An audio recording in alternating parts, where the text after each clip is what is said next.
This morning, CEO Alyssa Grant fired Ryan Mercer without a second thought. 20 minutes late, no excuses accepted. By noon, he'd taken down 4 armed mercenaries to save her life, bleeding on her showroom floor while she stared in disbelief at the man she'd just destroyed. What she didn't know?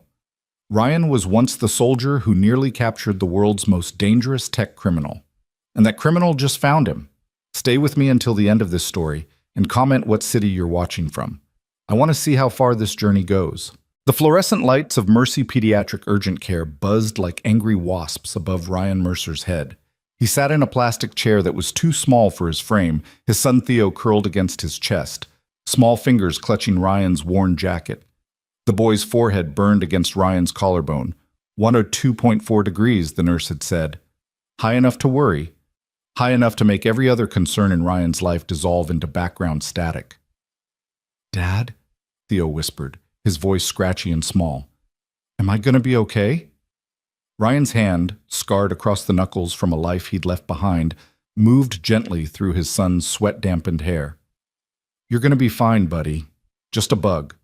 We'll get you some medicine, and you'll be back to crushing me at Mario Kart by tomorrow." Theo managed a weak smile. 7 years old, and already he'd learned to be brave in ways no child should have to. His mother had made sure of that before she left, walking out when Theo was 3, leaving nothing but divorce papers and a forwarding address that led to a disconnected number somewhere in Nevada. "Mr. Mercer?" The doctor emerged from behind a curtain, clipboard in hand. She was young, efficient, kind in that professional way medical staff learned early. "Good news. It's just a viral infection. Nothing serious. I'm prescribing children's Tylenol for the fever and plenty of rest. He should be back to normal in 2 to 3 days." Relief flooded through Ryan like cool water. "Thank you, doctor." "Keep him hydrated. If the fever goes above 103 or lasts more than 3 days, bring him back." Ryan nodded, already mentally calculating the cost of the visit, the prescription, the time off work he couldn't afford. His bank account currently held $247.83. Rent was due in 6 days. The urgent care visit alone would be $150, maybe more. But Theo was okay. That was all that mattered. He carried his son to their 15-year-old Honda Civic, dented passenger door, check engine light permanently glowing like a disappointed parent. Theo fell asleep in his booster seat before Ryan even pulled out of the parking lot. The clock on the dashboard read 8:47 a.m. Ryan's shift at Anderson Prestige Motors started at 8:30. "Damn it," he breathed, pressing the accelerator. Traffic was already thickening, the morning rush hour turning the highway into a parking lot. He grabbed his phone at a red light, thumbs moving quickly across the cracked screen. "Ryan. Sorry, running late. My son had a fever. Had to take him to urgent care. We'll be there by 9. He sent it to Marcus, the service manager, a decent guy who'd cut Ryan slack before when Theo had an asthma attack last winter. Marcus understood single-parent struggles. Marcus had 3 kids of his own. The reply came back faster than expected. "Marcus, CEO is on site this morning doing evaluations. She's already asking about you. Get here ASAP." Ryan's stomach dropped. Alyssa Grant, the 32-year-old CEO who'd taken over Anderson Prestige Motors 8 months ago, was a legend in the luxury automotive world. Brilliant, ruthless, and apparently allergic to excuses. She'd quadrupled profits in 6 months by optimizing personnel efficiency, which was corporate speak for firing anyone who didn't meet her impossible standards. Ryan had never actually met her. He was just a vehicle delivery specialist, practically invisible in the company hierarchy. He picked up luxury cars from auctions, delivered them to wealthy clients, kept his head down, and collected his modest paycheck. It wasn't the life he'd imagined for himself, but it was honest work that let him be there for Theo. Most of the time. He pulled into the Anderson Prestige Motors parking lot at 8:51 a.m., 21 minutes late. The building gleamed in the morning sun, all glass and polished steel, a cathedral to expensive machinery.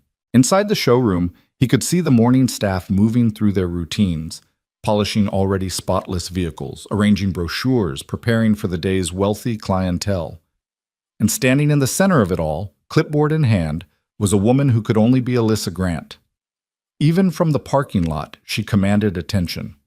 Late 20s or early 30s, wearing a charcoal suit that probably cost more than Ryan's monthly rent. Dark hair pulled back in a severe ponytail, posture like a steel rod. She was pointing at something, speaking to Marcus, who nodded with the enthusiasm of a man trying very hard not to get fired. Ryan took a breath, checked that Theo was still sleeping, and cracked the windows. 5 minutes, buddy, he whispered, though his son couldn't hear him. Just let me explain, and we'll go home. The showroom doors opened with a whisper of expensive hydraulics. Cool air, scented faintly with leather and new car smell, washed over him. The floor was polished marble, reflecting the million-dollar vehicles like a mirror. A Bentley Continental, a Porsche 911 Turbo S, a custom Aston Martin that probably cost more than Ryan would earn in a decade. Ryan! Marcus spotted him first, relief and terror competing on his face. You made it! Listen, Ms. Grant, you're late. The voice came from behind him, crisp and cold as a February wind. Ryan turned. Up close, Alyssa Grant was even more intimidating. Sharp cheekbones, intelligent gray eyes that seemed to calculate your worth in milliseconds, an expression that suggested she'd found his particular equation lacking. Ms. Grant, Ryan began, keeping his voice steady. I apologize. My son woke up with a fever this morning. I had to. I don't accept excuses, Mr. Mercer. She glanced at her clipboard. She'd already known his name, already decided. Your shift begins at 8:30. You arrived at 8:51. That's 21 minutes of company time wasted. 21 minutes, Ryan repeated quietly. Something in his chest was tightening. He'd faced insurgents in Kandahar, survived firefights in situations where 21 seconds meant the difference between life and death. And now he was being lectured about 21 minutes. Ms. Grant, Marcus interjected, taking a brave step forward. Ryan is one of our most reliable. Was. Alyssa didn't even look at Marcus. Her eyes stayed fixed on Ryan. Past performance doesn't excuse present failures. We have standards here, Mr. Mercer. Standards that you clearly can't meet. Ryan felt something old and dangerous stir in his chest, the part of him that had been trained to neutralize threats, to respond to disrespect with overwhelming force. He pushed it down. That life was over. He had Theo now. Theo, who needed him to swallow his pride and keep this job. It won't happen again, Ryan said, hating how the words tasted. You're right. Alyssa made a mark on her clipboard. Because you no longer work here, collect your final paycheck from accounting. You have 15 minutes to clear out your locker. The showroom went silent. Even the usual soft jazz playing through hidden speakers seemed to pause. Marcus looked stricken. Two other service technicians, guys Ryan had worked alongside for 9 months, stared at their shoes. Ms. Grant, Ryan tried one more time, keeping his voice level. I'm a single father. My son is 7. I need this job to... Your personal circumstances are not my responsibility. Alyssa's tone didn't change. Not cruel, just utterly indifferent. You were hired to perform a job. You failed to perform it according to our standards. The decision is final. 14 minutes, Mr. Mercer. Something in Ryan broke then. Not dramatically, not visibly, just a quiet internal snap, like a guitar string tuned too tight. He'd fought for his country. He'd saved lives. He'd come home with wounds that would never fully heal, only to watch his marriage collapse and his career options evaporate because former special operations soldier didn't translate well to civilian resumes. And now this woman, this privileged, cold, perfectly dressed representative of a world that had never seen real hardship, was throwing him away like a broken tool. Understood, Ryan said quietly. He didn't argue, didn't plead, didn't give her the satisfaction of seeing him hurt. He simply turned and walked toward the service area, his boots clicking against the marble floor. Ryan, man, I'm sorry, Marcus caught up to him in the hallway. I tried to tell her you're solid. She wouldn't listen. She's been like this with everyone. 3 people fired this week alone. It's fine, Marcus. Ryan opened his locker, empty except for a photo of Theo at the beach last summer, all gap-toothed grin and sunburned nose, and a backup phone charger. He pocketed both. It's not fine. You got a kid. She can't just... She can. Ryan closed the locker. And she did. Don't worry about it. Take care of yourself. He shook Marcus's hand, a firm grip that spoke of respect and finality, and headed for the door. But accounting was near the back of the building, through another set of doors, past the service bays where mechanics in pristine white coveralls worked on vehicles worth more than houses. Ryan moved through the familiar space, nodding to colleagues who avoided his eyes. Everyone knew what had just happened. Everyone knew they might be next. The accounting office was small, cramped, smelling of coffee and stress. Sharon, the 60-year-old woman who processed payroll, looked up from her computer with genuine sadness. "Oh, Ryan, I heard. I'm so sorry, honey." "It is what it is." He tried to smile. Failed. "Just need my final check." "Of course." Her fingers moved across her keyboard. "Let me just... Oh. Oh?" Sharon's expression shifted from sympathetic to confused. "There's a note here from Ms. Grant. Your final paycheck will be mailed within 10 business days as per company policy." 10 days. Ryan had $247.83 in his bank account. Rent was due in 6. Theo needed medicine. They needed food. "Sharon, I know, honey, I know, but my hands are tied. She's authorized it personally. I can't override it." Of course she had. The final twist of the knife, not content to just fire him, but to make sure he felt every bit of the fall. Ryan nodded. "Thanks, Sharon." "Ryan, if you need anything..." But he was already walking away, moving on autopilot through the service bay. One of the junior mechanics, Danny, looked up from a Maserati he was detailing. "Hey, Ryan, can you help me with something real quick? This key fob..." "Sorry, Danny, I don't work here anymore." The words hung in the air, strange and surreal. 2 hours ago, he'd woken up as a father with a job and a plan. Now he was unemployed, nearly broke, with a sick child waiting in the car. He was halfway across the service bay when he heard it. A sound so out of place in the pristine luxury showroom that his brain almost dismissed it as impossible. Glass shattering, not accidentally, violently, and then screaming. Sam. Ryan's body reacted before his mind caught up. Years of training, buried but never forgotten, surged back like muscle memory. He spun toward the sound, every sense suddenly sharp, that old, familiar rush of adrenaline hitting his system like ice water. The showroom doors, reinforced glass and steel, exploded inward. 4 men burst through the opening, moving with the kind of coordinated precision that separated amateurs from professionals. Black tactical gear, balaclavas. 3 carried pistols, Glock 19s, Ryan's brain automatically cataloged. The 4th had a Mossberg 590 shotgun. "Everybody down, now! Down on the ground!" The showroom erupted in chaos. Customers screamed. Sales staff dropped behind desks. The receptionist, Sarah, a sweet college girl who always asked about Theo, dove under her station, her hands shaking. But the attackers weren't interested in the customers. They were moving directly toward Alyssa Grant. Ryan watched from the service bay doorway, partially concealed behind a pillar. His contractor's instinct, the one that had kept him alive through 14 deployments, was already processing the situation at lightning speed. 4 attackers. Military training evident in their movement patterns. Not random criminals, this was planned. The way they'd entered, the way they moved in a diamond formation, the way 3 provided cover while 1 advanced. These were professionals, possibly former military themselves, and they were converging on the woman who'd just fired him. Alyssa stood in the center of the showroom, frozen in that awful moment of realization that comes when your brain finally accepts that, yes, this is really happening. Her clipboard clattered to the marble floor. "Ms. Grant!" The lead attacker, voice distorted by his mask, but younger than the others, maybe late 20s, closed the distance fast. "Don't move, don't scream, cooperate, and nobody gets hurt. What do you want?"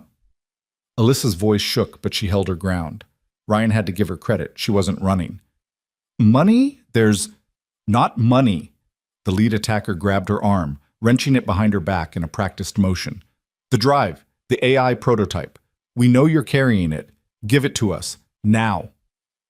AI prototype? Ryan's mind raced. He knew Anderson Prestige Motors dealt exclusively in luxury vehicles. What the hell did they have to do with AI technology? "I don't..." Alyssa gasped as the attacker twisted her arm higher. I don't know what you're... Wrong answer. Another attacker, this one built like a linebacker, easily 6'4" and 250 pounds, drew a combat knife, 8 inches of blackened steel. He pressed it against Alyssa's ribs, just hard enough that a red stain began spreading across her white shirt. The prototype drive. You brought it here this morning. Your calendar said Anderson Motors, tech demonstration 9 a.m. That means you have it. Last chance. Ryan's hands clenched into fists. He should walk away. He should go back to his car, drive Theo home, let this situation resolve itself. This woman had just destroyed his livelihood. She'd shown him no mercy, no compassion. She deserves whatever happens next, a dark voice whispered in his mind. But then he saw Sarah, the receptionist, still hiding under her desk, tears streaming down her face, probably 19 years old, working this job to pay for college, terrified out of her mind. He saw Marcus, pressed against the wall by one of the gunmen, trying to shield 2 junior mechanics behind him. He saw innocent people about to be caught in whatever violence was coming, and he thought of Theo, asleep in the car. What would he tell his son? That he'd walked away? That when people needed help, he'd chosen revenge over decency? Ryan had been a lot of things in his life. He'd made mistakes. He'd carried out orders he still saw in nightmares. But he'd never been a coward, and he wasn't about to start now. I'm texting my office, Alyssa was saying, her voice tight with pain. They can bring the drive. Just don't hurt anyone, please. Too late for please. The lead attacker nodded to the one with the shotgun. Clear the building. Anyone who resists, put them down. The shotgun wielder pumped his weapon, a sound that never failed to inspire terror in civilian populations, and started moving toward the service bay, toward Ryan. Their eyes met across 20 feet of showroom floor. Ryan stood in the doorway, completely exposed, wearing grease-stained jeans and a faded Army Rangers t-shirt that he really should have thrown away years ago. The gunman's eyes narrowed. You, get on the ground. Now. Ryan didn't move. I said get on the... Ryan moved, not away from the gunman, toward him. 13 years of close-quarters combat training drilled into his muscle memory until it became instinct, took over. The gunman's mistake was bringing the shotgun up too early, trying to aim before establishing distance. Ryan closed the gap in 2 running steps, his left hand shooting out to grab the barrel and force it up and away while his right drove forward in a palm strike to the gunman's jaw. The shotgun discharged, a deafening boom in the enclosed space, blowing out a skylight 30 feet above. Glass rained down like deadly snow. Ryan twisted the shotgun barrel, using it as a lever to spin the gunman around, then drove his knee into the man's kidney. Hard. The kind of strike designed to shut down nerve clusters. The gunman grunted and dropped, the shotgun clattering away across the marble. 3 seconds. 1 down. Gun! He's got a gun! One of the other attackers was already moving, bringing his pistol around. Ryan dove behind a Bentley Continental as 3 shots cracked out, precision grouping, center mass where he'd been standing. These weren't random thugs. They shot like soldiers. Who the hell is that? The lead attacker snarled, still holding Alyssa. Does it matter? Light him up. More gunfire. The Bentley's windows exploded. Ryan rolled behind the vehicle, using the engine block as cover, the only part of a car that could reliably stop bullets. His mind was racing, calculating angles and probabilities. 3 armed hostiles remaining, 1 holding Alyssa with a knife, 2 trying to flank him. Approximately 20 civilians in the building, all in danger. He needed to end this fast. The junior mechanic, Danny, was crouched behind a desk 15 feet away, his eyes wide with terror but locked on Ryan. Ryan caught his attention, pointed to the tool chest against the wall. Professional-grade metal on wheels. Danny understood. Kid was smarter than he looked. When the next gunman came around the Bentley's rear end, expecting to find Ryan cowering, he instead found Ryan shoving a 600-pound tool chest directly into his path. The gunman fired twice, wild shots that went high before the chest slammed into his legs. He went down hard, head cracking against the marble. 2 down. But the third gunman, the big one with the knife, was using Alyssa as a human shield, backing toward the shattered entrance. Stay back, he shouted at Ryan. I'll cut her throat. I swear to God. Ryan slowly stood, hands visible, palms out. The universal gesture of non-aggression. Easy. Nobody needs to get hurt here. Little late for that. The lead attacker was at the entrance now, still covering Ryan with his pistol while his partner dragged Alyssa backward. But you know what? You just made this personal. We'll be back. And next time, we'll burn this whole place down. They were leaving. Ryan could let them go. Alyssa would probably survive. They needed her alive to get the drive. The civilians would be safe. The police were surely already on their way. Someone must have hit a silent alarm. But then Alyssa's eyes met his, those same cold gray eyes that had fired him an hour ago. Except now they weren't cold. They were terrified. Human, pleading, and damn it, Ryan thought. Damn it all to hell. He moved. Not toward them. That would get Alyssa killed. Instead, he grabbed a tire iron from Danny's workbench and hurled it like a tomahawk. It spun end over end, covering the 20-foot distance in less than a second, and slammed into the lead attacker's gun hand. The pistol clattered away. The man screamed. His partner reflexively turned toward the sound, and Alyssa drove her elbow back into his solar plexus. Not particularly hard, not trained, but desperate and unexpected. It was enough. The knife drew a thin line across her side as the big man's grip loosened. Alyssa dropped and rolled away, instinct overriding panic. Ryan was already running. The lead attacker was scrambling for his dropped pistol. Ryan got there first, kicking it away, then grabbed the man by his tactical vest and threw him, not pushed, threw, into the doorframe.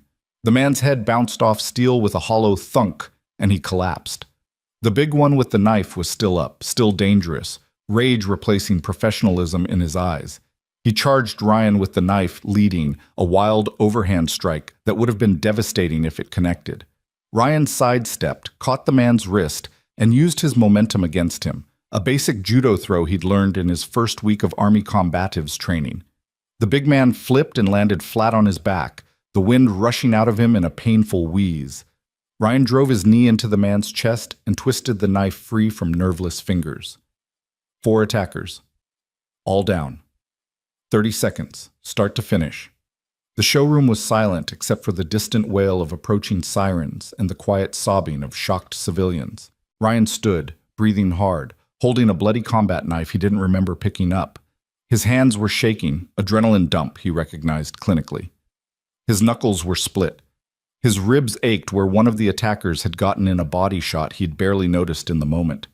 And Alyssa Grant was staring at him. She'd pulled herself up to sit against the wall, one hand pressed against the bleeding cut on her side. Superficial. Ryan's trained eye assessed automatically. Painful, but not life-threatening. Her perfect hair had come loose from its ponytail. Her expensive suit was ruined, but she was alive. "You," she started, her voice hoarse. "You just... Who are you?" Ryan dropped the knife, let it clatter against the marble. "Nobody," he said quietly. "Just someone you fired this morning." Recognition flickered across her face. Horror followed. "Mr. Mercer?" "Ryan's fine." He was already turning away, moving toward the entrance. The police would be here any second. They'd have questions. They'd want statements. They'd probably think he was one of the attackers at first, just another man covered in blood in the middle of a crime scene. And Theo was still in the car, still sick, still needing his father. "Wait!" Alyssa tried to stand, winced, settled back down. "Wait, you can't just... You saved my life. You saved everyone here." "Yeah, well..." Ryan paused at the shattered entrance, glass crunching under his boots. "I'm sure your security footage caught everything. Tell the cops I'll be at home if they need a statement. Marcus has my address." "Mr. Mercer, Ryan, For the first time since he'd met her, Alyssa Grant seemed at a loss for words. "I'm sorry. What I did this morning, I was wrong. I should have..." "You should have," Ryan agreed, "but you didn't. And that's fine. That's your decision. This..." He gestured at the destroyed showroom, the unconscious attackers, the terrified staff slowly emerging from hiding. "This doesn't change anything. I still don't work here. You still fired me for being 21 minutes late to take care of my sick kid." He walked out into the morning sunlight. Police cruisers were screaming into the parking lot, 6 of them, officers already jumping out with weapons drawn. Freeze! Hands where we can see them! Ryan slowly raised his hands, laced his fingers behind his head, and dropped to his knees, the practiced motion of someone who knew exactly how not to get shot by responding officers. Ryan Mercer, he called out calmly. Former Army, I'm one of the victims. The attackers are all inside, unconscious. Face down now! He complied, feeling the cold pavement against his cheek, feeling zip ties tighten around his wrists. Standard procedure. He didn't fight it. Through it all, he kept thinking about Theo, still sleeping in the car, still sick, still depending on a father who'd just lost his job and probably earned himself a lengthy police interview that would eat up the rest of the day. Some hero, Ryan thought bitterly, as an officer checked him for weapons. Can't even keep a simple delivery job. But as they hauled him to his feet and started walking him toward a cruiser, for processing, they said, not arrest. Ryan looked back at the showroom one last time. Alyssa Grant stood in the shattered entrance, paramedics trying to guide her to an ambulance. But she wasn't looking at them. She was looking at him. Their eyes met across the parking lot. She mouthed 2 words. Thank you. Ryan nodded once. Then he was in the back of a police cruiser and Anderson Prestige Motors was disappearing behind him. And the strangest day of his life was only just beginning. The police station smelled like burned coffee and institutional cleaning products. Ryan sat in interview room 3, windowless, fluorescent lit, with a metal table bolted to the floor and 2 chairs that had seen better decades. His zip ties had been replaced with handcuffs, standard procedure, they said, though the detective who'd processed him had been surprisingly gentle about it. Just a formality, Mr. Mercer. You understand. Ryan understood. He'd been through enough military debriefings to know the dance. He sat quietly, ignoring the ache in his ribs and the dried blood on his knuckles, and thought about Theo. The officer who'd driven him here had at least let him make a phone call. Mrs. Chen, their elderly neighbor, bless her heart, had come down to the parking lot to get Theo from the car. She'd take care of him, give him his medicine, put him to bed. Don't worry about your boy, she'd said in her accented English, patting Ryan's handcuffed wrists like he was the child. I raised 4 sons. I know fevers. He'd be fine. The door opened. 2 detectives entered, one older, late 50s, with the tired eyes of a man who'd seen every variation of human stupidity. His partner was younger, maybe 30, with the eager energy of someone still trying to prove themselves. Their badges read Detective Morse and Detective Chen, respectively. Mr. Mercer. Morse took the seat across from Ryan while Chen leaned against the wall, tablet in hand. Hell of a morning you've had. You could say that. Let's start from the beginning. You were employed at Anderson Prestige Motors? Was. Past tense, got fired at 8:51 this morning. Ryan kept his voice even, factual. 21 minutes late. CEO didn't accept my explanation about my son being sick. Morse and Chen exchanged a glance. Chen made a note on his tablet. So you had, what, bad feelings toward Ms. Grant? Ryan saw where this was going. If you're asking if I orchestrated an armed robbery to get revenge on the woman who fired me, Detective, the answer is no. Check my bank account. I have $247 to my name, not exactly hired mercenary money. 4 armed men storm a luxury car dealership, Morse continued, watching Ryan's face carefully. Professional tactical gear, military-grade coordination. They specifically target the CEO, and the only person who successfully fights them off happens to be a recently terminated employee with special operations background. You've done your homework. Fort Benning, Ranger School, multiple deployments in Afghanistan and Syria with JSOC. Morse read from a file Ryan couldn't see. Decorated combat record. Honorable discharge 6 years ago. Then civilian life, marriage, divorce, single-parent working delivery jobs. He looked up. That's a pretty steep fall, Mr. Mercer. Ryan's jaw tightened. Is there a question in there? Why'd you leave the military? That's not relevant to, humor me. The room felt smaller suddenly. Ryan stared at the scarred metal table, seeing faces he tried not to remember. I was done. 14 deployments, Detective. I'd seen enough, done enough. I wanted to be there for my son while he still recognized me. Noble. Morse didn't sound convinced. And today? Why not just walk away? You didn't work there anymore. Ms. Grant had just humiliated you. Why risk your life for her?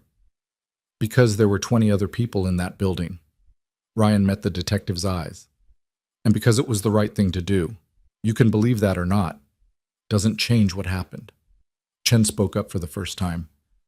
We've reviewed the security footage. All of it. The firing, the attack.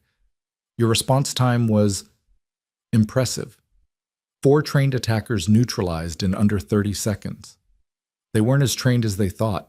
The one with the knife? Former Marine, according to his fingerprints. 2 tours in Iraq. Dishonorable discharge for assault. Chen swiped his tablet. The leader? Ex-British SAS, kicked out for unauthorized operations. These weren't amateurs, Mr. Mercer. Then they should have known better than to bunch up in a confined space. Morse leaned back in his chair, studying Ryan. Ms. Grant is very insistent that you saved her life. She's actually in the lobby right now, demanding to speak with you. That surprised Ryan. She should be in a hospital. She was, for about 40 minutes. Then she checked herself out and came straight here. Morse shook his head. Persistent woman. Says she won't leave until she talks to you. Tell her she's wasting her time. Why's that? Because I don't want her apology, her gratitude, or whatever else she thinks she owes me. Ryan shifted in his seat, the handcuffs clinking. I did what anyone should have done. Now can I go home to my son? The detectives exchanged another look, longer this time, some unspoken communication passing between them. Morse pulled out his phone, typed something, then set it face down on the table. Here's the situation, Mr. Mercer. Those 4 men you took down, they're not talking. Lawyered up immediately, but we ran their equipment, the tactical gear, the weapons, the communication setup. It's high-end. Very high-end. The kind of gear you need serious money and serious connections to acquire. So someone hired them. Someone with resources, an interest in whatever AI technology Ms. Grant was carrying. Morse tapped the table. We need to know what you know. Did they say anything? Mention any names? Give any indication who sent them? Ryan replayed the attack in his mind, sorting through the chaos for useful details. The leader said the drive, an AI prototype. He knew Ms. Grant's schedule, mentioned a tech demonstration at 9 a.m. That means inside information. We're working that angle, her staff, her calendar access, anyone who knew about the prototype. Chen made more notes. What about after, when they were leaving? The big one said they'd be back, that they'd burn the place down. Ryan paused. He didn't sound like he was bluffing, Detective. These guys wanted something specific. They failed today. People like that don't give up after one try. Morse's phone buzzed. He glanced at it, frowned, then stood. Wait here. Not like I'm going anywhere, Ryan said, raising his cuffed hand slightly. After Morse left, Chen moved closer, his expression more sympathetic than his partner's. For what it's worth, Mr. Mercer, I believe you. What you did today was heroic. Stupid, maybe, but heroic. Just trained. Training can be overcome by fear. You chose to move forward anyway. Chen pulled out a business card, set it on the table. My brother served. Army, like you. He came back different. Couldn't hold a job. Marriage fell apart. Ended up homeless for 2 years before we could get him help. Ryan said nothing. I'm just saying, I understand that transition from military to civilian isn't easy. And what happened today, the adrenaline, the combat, falling back into that role, it can mess with your head. If you need resources, veteran support services, I'm fine. Are you? The question hung in the air. Ryan wanted to say yes, wanted to believe it, but the truth was more complicated. The truth was that for 30 seconds in that showroom, he'd felt more alive than he had in 6 years. The clarity, the purpose, the absolute certainty of action, and that scared him more than any armed attacker ever could. The door opened again. Morse returned, and behind him, against all protocol and common sense, was Alyssa Grant. She looked worse than she had at the scene. The paramedics had bandaged her side, and she'd changed into fresh clothes, jeans and a Georgetown sweatshirt that seemed wildly out of character for the Ice Queen CEO he'd met this morning. Her hair was down, loose around her shoulders. She had a butterfly bandage on her forehead he hadn't noticed before. Ms. Grant, Morse began, this is highly irregular. I don't care about regular. Alyssa's voice was firm, but not cold. Mr. Mercer saved my life and probably 15 others. The least I can do is speak to him face to face. Ma'am, this is an active investigation.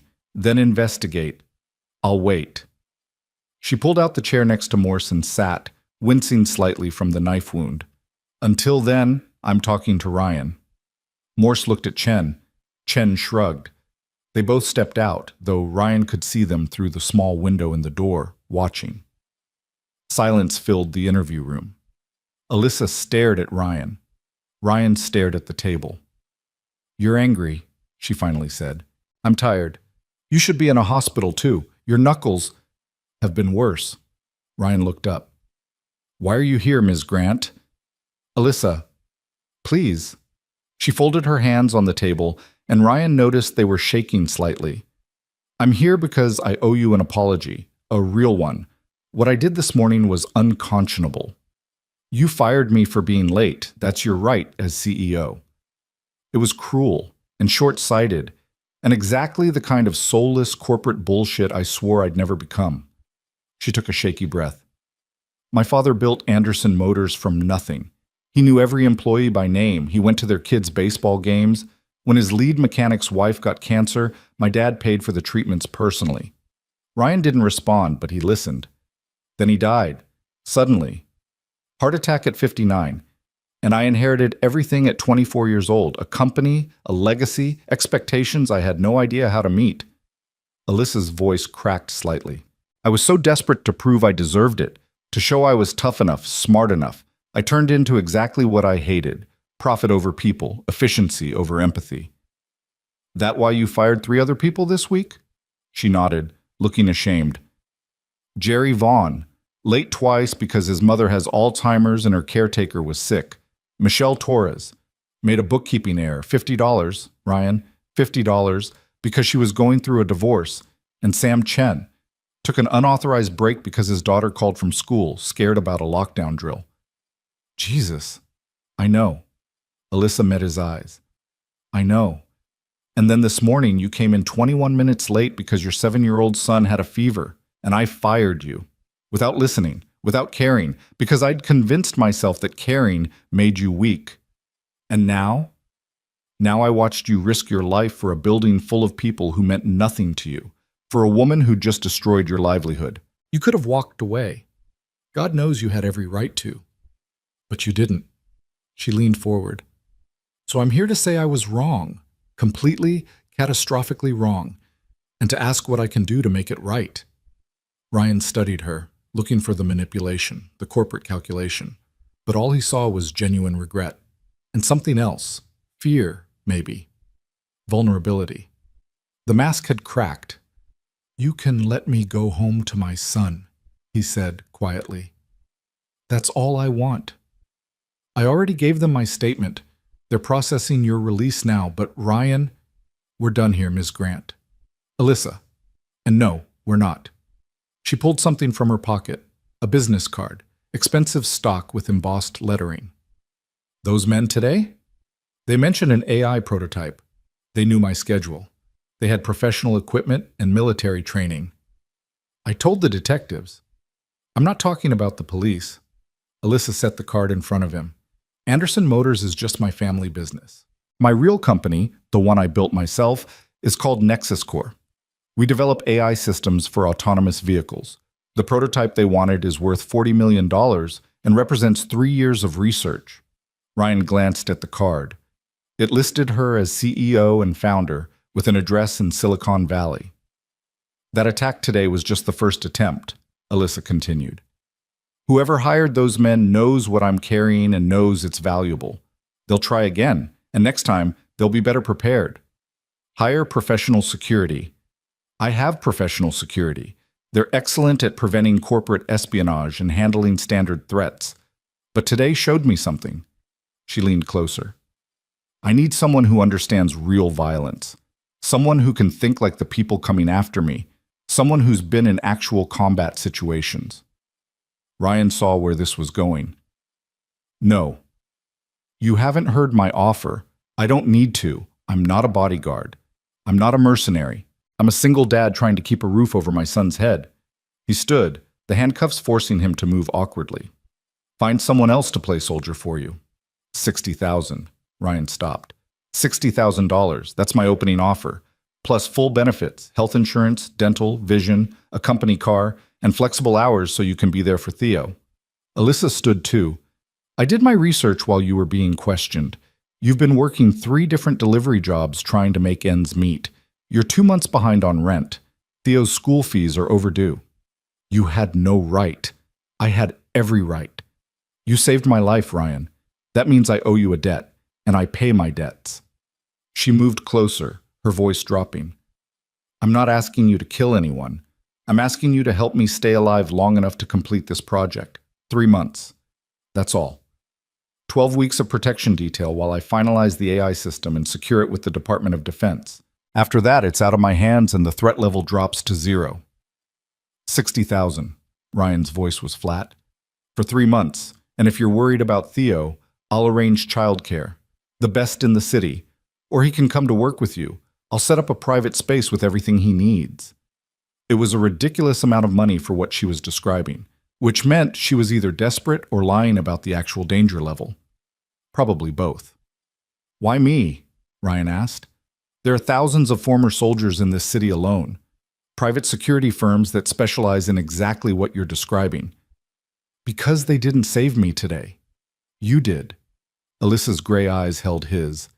Because when those men had a knife to my ribs when I thought I was going to die, you came through that door anyway.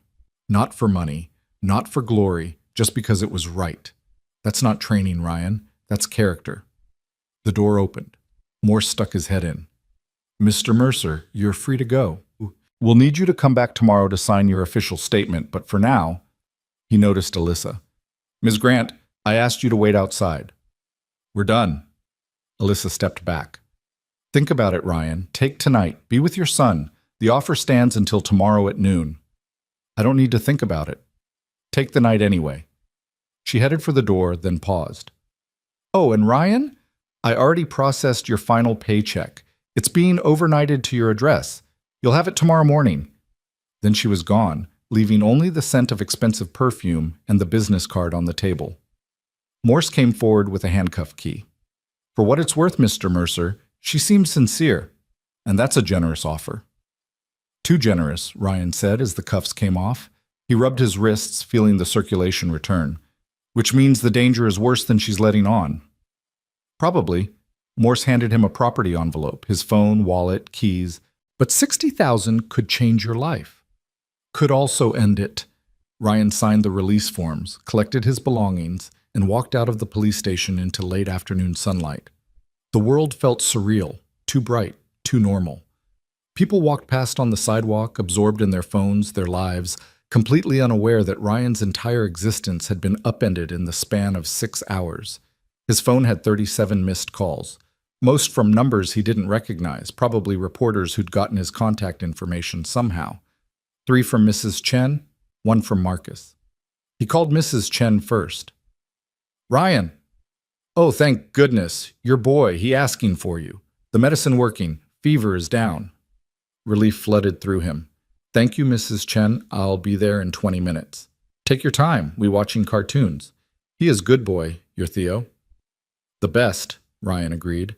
He called a ride share. His car was still at Anderson Motors, probably impounded as evidence. $23 for the trip home, which left his account at $224.83. At least until tomorrow, when his final paycheck arrived.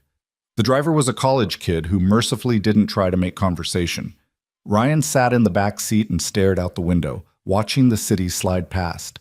Thinking about Alyssa's offer, $60,000, 3 months. It was everything he needed, everything Theo needed, insurance for when he inevitably got sick again, enough money to find a better apartment in a better school district, maybe even some savings for emergencies, for college, for the future. All he had to do was paint a target on his back and wait for professional killers to take another shot. Mrs. Chen's apartment was on the first floor of their building, overstuffed with furniture and knickknacks and the warm smell of something cooking. Theo was curled up on her couch, wrapped in a blanket, eyes glued to a cartoon Ryan didn't recognize. Dad, His son's face lit up, the most beautiful thing Ryan had ever seen. Mrs. Chen said you were helping the police. Something like that, buddy. Ryan scooped Theo up, blanket and all, and held him close. The boy's forehead was still warm, but noticeably cooler than this morning. How are you feeling? Better? Mrs. Chen made me soup. It had weird noodles, but it was good. Pho, Mrs. Chen said, smiling. Vietnamese soup. Very healing. Thank you, Ryan said, and meant it more than he could express. I don't know what we'd do without you. Family takes care of family. She patted his arm. You good man, Ryan. Good father. Whatever trouble today, it will pass. If only, Ryan thought. He carried Theo upstairs to their apartment. One bedroom, cramped kitchen, living room that doubled as Ryan's bedroom with a pull-out couch. The building was old and the neighbors could be loud, but it was clean and safe. And theirs. Dad? Theo asked as Ryan tucked him into bed. Why were you at the police station? Did something bad happen? Ryan considered lying, considered protecting his son from the truth. But Theo was smart, and eventually he'd hear something, and Ryan had always promised to be honest with him. Something happened at my work today. Some bad people tried to hurt someone, and I stopped them. Theo's eyes went wide. Like a superhero? Not exactly. More like, someone who knew what to do and did it. Did you get hurt? Ryan looked at his bruised knuckles, the dried blood he'd washed off in the police station bathroom, but that had left stains. A little. Nothing serious. Was it scary? Yeah, buddy. It was scary. Theo reached out and took Ryan's hand, his small fingers wrapping around his father's. You're really brave, Dad. Ryan's throat tightened. I'm just doing my best, Theo. That's what being brave is, right? Mrs. Chen says being brave is being scared but doing the thing anyway. Mrs. Chen is a wise woman. Dad? Theo's voice got quieter. Are we going to be okay? I heard you on the phone last week talking about money. Children heard everything, noticed everything, no matter how hard you tried to protect them. We're going to be fine, Ryan said, and hoped it was true. I promise. Now get some sleep. Doctor said rest is the best medicine. Better than Mrs. Chen's weird noodles? Nothing's better than Mrs. Chen's weird noodles. Theo giggled, tired but genuine, and closed his eyes. Within minutes, he was asleep, his breathing slow and steady. Ryan sat on the edge of the bed for a long time, watching his son sleep, thinking about the attack, about Alyssa Grant's offer, about the choice in front of him. He could say no, find another delivery job, another way to make ends meet, keep his head down, keep Theo safe, keep living the quiet life he'd built. But 3 months of work for $60,000? That was life-changing money. That was stability. That was everything he'd been fighting for. And the alternative was what? More months of barely scraping by? More nights of choosing between buying groceries and paying the electric bill? More moments of watching Theo pretend he didn't notice when other kids had new clothes and birthday parties and field trips Ryan couldn't afford. His phone buzzed. A text from an unknown number. I know you're thinking about my offer. I know it seems too good to be true. But Ryan, I'm not exaggerating the danger. They'll come after me again, and next time there might not be a trained soldier in the building to stop them. Your choice. But at least let it be an informed one. Call me if you want the full story. Alyssa. Below the message was a phone number. Ryan stared at it for a long time. Then he stepped out onto the apartment's small balcony, barely big enough for a chair and a potted plant that kept dying no matter what he did. The night air was cool. The city sprawled below, millions of lights representing millions of lives, each one a story he'd never know.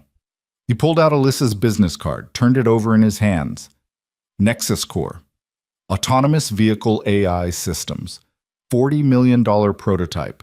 Professional mercenaries with military training. This wasn't a simple bodyguard job. This was something bigger, more dangerous. The kind of situation that could go sideways in a dozen different ways. But $60,000. He looked back through the sliding glass door at Theo, still sleeping peacefully. Ryan pulled out his phone and dialed the number. She answered on the first ring. I wasn't sure you'd call. I haven't agreed to anything, Ryan said. But you said I should have the full story, so talk. Not over the phone. Can you meet me? There's a diner 2 blocks from your apartment. Tony's, I think. All-night breakfast. I'm already here. You know where I live? I told you, I did my research. And before you get paranoid, I came alone. No security detail, no recording devices, just a conversation between 2 people who had a really complicated day.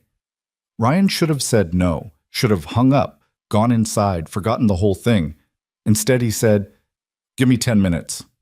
He checked on Theo one more time, left a note on the kitchen counter just in case, and headed downstairs. Mrs. Chen's light was still on. The woman never slept, he swore, and he knocked softly. She opened the door immediately. "Going out?" "Just for a little while. Could you—" "I watch Theo. Of course." She shooed him toward the stairs. "Go. Do what you must do." Tony's Diner was exactly the kind of place Ryan would expect in this neighborhood. Vinyl booths with duct-taped repairs, laminated menus that had been the same since 1987, coffee that could strip paint. And sitting in a back corner booth, looking wildly out of place in her Georgetown sweatshirt and designer jeans, was Alyssa Grant. She'd ordered him coffee. Black, no sugar. "Lucky guess," she said as he slid into the booth across from her. "So talk," Ryan said. "Full story. Why are people willing to kill you for a computer chip?" "It's not a chip, it's a complete AI system. Autonomous driving, yes, but also predictive algorithms that can process real-time traffic data, weather patterns, pedestrian behavior, everything a vehicle needs to operate safer than any human driver." She wrapped her hands around her coffee mug. "My father started the research. I finished it. Worth $40 million. Conservative estimate. Military applications alone could be worth 10 times that, which is why the Department of Defense wants exclusive rights, and why people like Silas Varon want to steal it. The name meant nothing to Ryan. Who? Alyssa's expression darkened. Tech crime lord. Started as a hacker, evolved into something much worse. Stolen intellectual property, corporate espionage, blackmail. If it's illegal and involves technology, Varon has his fingers in it. He's based somewhere in Eastern Europe, untouchable by law enforcement. And you have something he wants. He's tried to buy Nexus Core 3 times, offered more money than you can imagine. Each time I refused. So now he's escalating. The attack today, those were his men. I'm certain of it. Ryan leaned back. How certain? The lead attacker? Ex-SAS named Connor Blake. He worked for a private military contractor that has documented ties to Varon's organization. She pulled up something on her phone, showed Ryan a police report. Blake was arrested in Prague 2 years ago for industrial espionage. The job was stealing prototype batteries from an electric vehicle company. Charges were dropped due to insufficient evidence. Meaning Varon paid someone off. Meaning Varon owns someone. Possibly multiple someones in law enforcement across 3 continents. Alyssa set her phone down.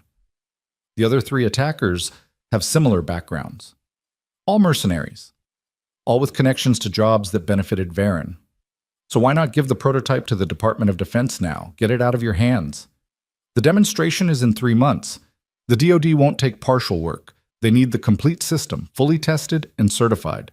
Until then, I'm responsible for it. She met his eyes. And until then, I'm a target. Ryan sipped his coffee, thinking. Your current security team doesn't know about your real work. They think I'm just a car dealer who inherited family money, which is exactly what I want the world to think.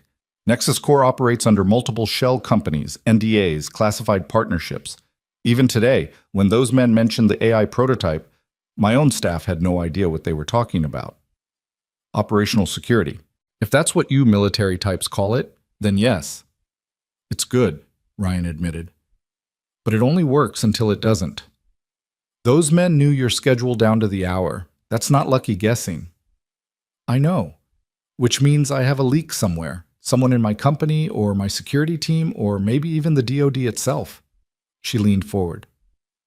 That's why I need someone outside the system, someone I can trust. You don't know me. You have no reason to trust me. I know you risked your life for people you didn't know. I know you fought off 4 professional killers to save strangers. I know you did all that hours after I humiliated you. Alyssa's voice softened. That tells me more than any background check ever could. Or it tells you I'm an idiot who can't walk away from trouble. Maybe. But you're an idiot I need. Ryan almost smiled despite himself. You're not great at sales pitches. I'm better at product development than people management, something I'm trying to work on. She pulled out a folder, thin, maybe 10 pages. This is a contract, standard security consultant agreement. $60,000 for 3 months, paid weekly. Health benefits start immediately. You'd technically be an independent contractor, which gives you flexibility with hours. What exactly would I be doing? 3 things. First, close protection whenever I'm transporting the prototype or meeting with DoD officials. Second, threat assessment. Review my security protocols and find the leak. Third, training my existing team to handle situations like today. That's not a 3-month job. That's a career. Then think of it as a 3-month audition. If it works out, if we're both happy, we can discuss something permanent. She slid the folder across the table. Read it. Think about it. But Ryan, I need an answer by tomorrow noon, because Varen won't wait, and neither can I. Ryan opened the folder. The contract looked legitimate. Clean language, fair terms, nothing hidden in the fine print that he could see. $60,000. Health insurance, flexible schedule. Everything he needed. Everything he'd been fighting for. All he had to do was step back into the life he'd left behind. The violence, the danger, the certainty that every day might be his last. If I say yes, Ryan said slowly, I need guarantees about Theo, about keeping him safe and separate from this. Absolutely. He never comes near anything dangerous. I'll personally ensure that. And if this goes south, if Varen sends more people and they're better than today, then you'll do what you did today. Protect people who need protecting. Stop people who need stopping. Alyssa's voice was steady. I'm not going to lie to you, Ryan. This is dangerous. But you're the best chance I have, and I think this might be the best chance you've had in a long time, too. She wasn't wrong. Ryan hated that she wasn't wrong. He closed the folder. I'll read this tonight. Have an answer by morning. Fair enough? They sat in silence for a moment, 2 people who 12 hours ago had been on opposite sides of a very different conversation. Can I ask you something? Alyssa said. Today, when you came through that door, you had to know you might die. Why did you really do it? Ryan thought about Theo, about Mrs. Chen's kindness, about Marcus trying to defend him to a boss who wouldn't listen, about all the small moments of human decency he'd witnessed in 6 years of trying to build a normal life. Because someone has to, he said finally. Because if people like me, people who know how to fight, only use that skill for ourselves, then what's the point? We just become another kind of monster. Alyssa nodded slowly.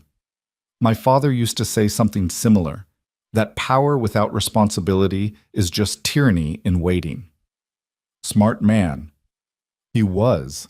Her voice caught slightly. I wish he'd lived long enough to see what the company became, what I built from his dream. Maybe he can, Ryan said, if you live long enough to finish it. Is that a yes? That's a maybe. Check your phone at 8 a.m. tomorrow. He stood, dropped a $5 bill on the table for the coffee, and walked out into the night. Behind him, Alyssa Grant sat alone in a vinyl booth, surrounded by the ghosts of better choices and the reality of dangerous ones. Ryan walked the 2 blocks home slowly, the folder tucked under his arm, his mind racing through scenarios and possibilities. The smart play was to say no. Find another job. Keep Theo safe. But Theo deserved better than safe. He deserved stable. He deserved a father who could afford to take him to the doctor without panicking about the cost, who could say yes to field trips and birthday parties and all the small things that made childhood bearable. And if Ryan was being completely honest with himself, a small part of him, a part he'd tried to bury for 6 years, had felt alive today. Purpose, direction, the absolute clarity of knowing exactly what needed to be done and having the skills to do it. Maybe Alyssa was right. Maybe this was a second chance for both of them. Or maybe it was just another way to get himself killed and leave Theo alone in the world. He climbed the stairs to his apartment, checked on his son, still sleeping peacefully, and sat at the kitchen table with the contract spread in front of him. $60,000. 3 months. One decision that would change everything. Outside, the city hummed with its usual chaos.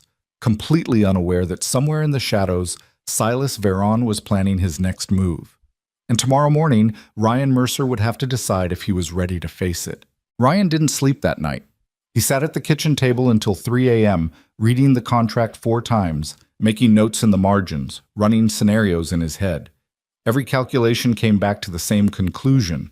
This was the smart move financially, and possibly the stupidest move he'd make in terms of survival. At 5:47 a.m., Theo shuffled out of the bedroom, dragging his blanket behind him.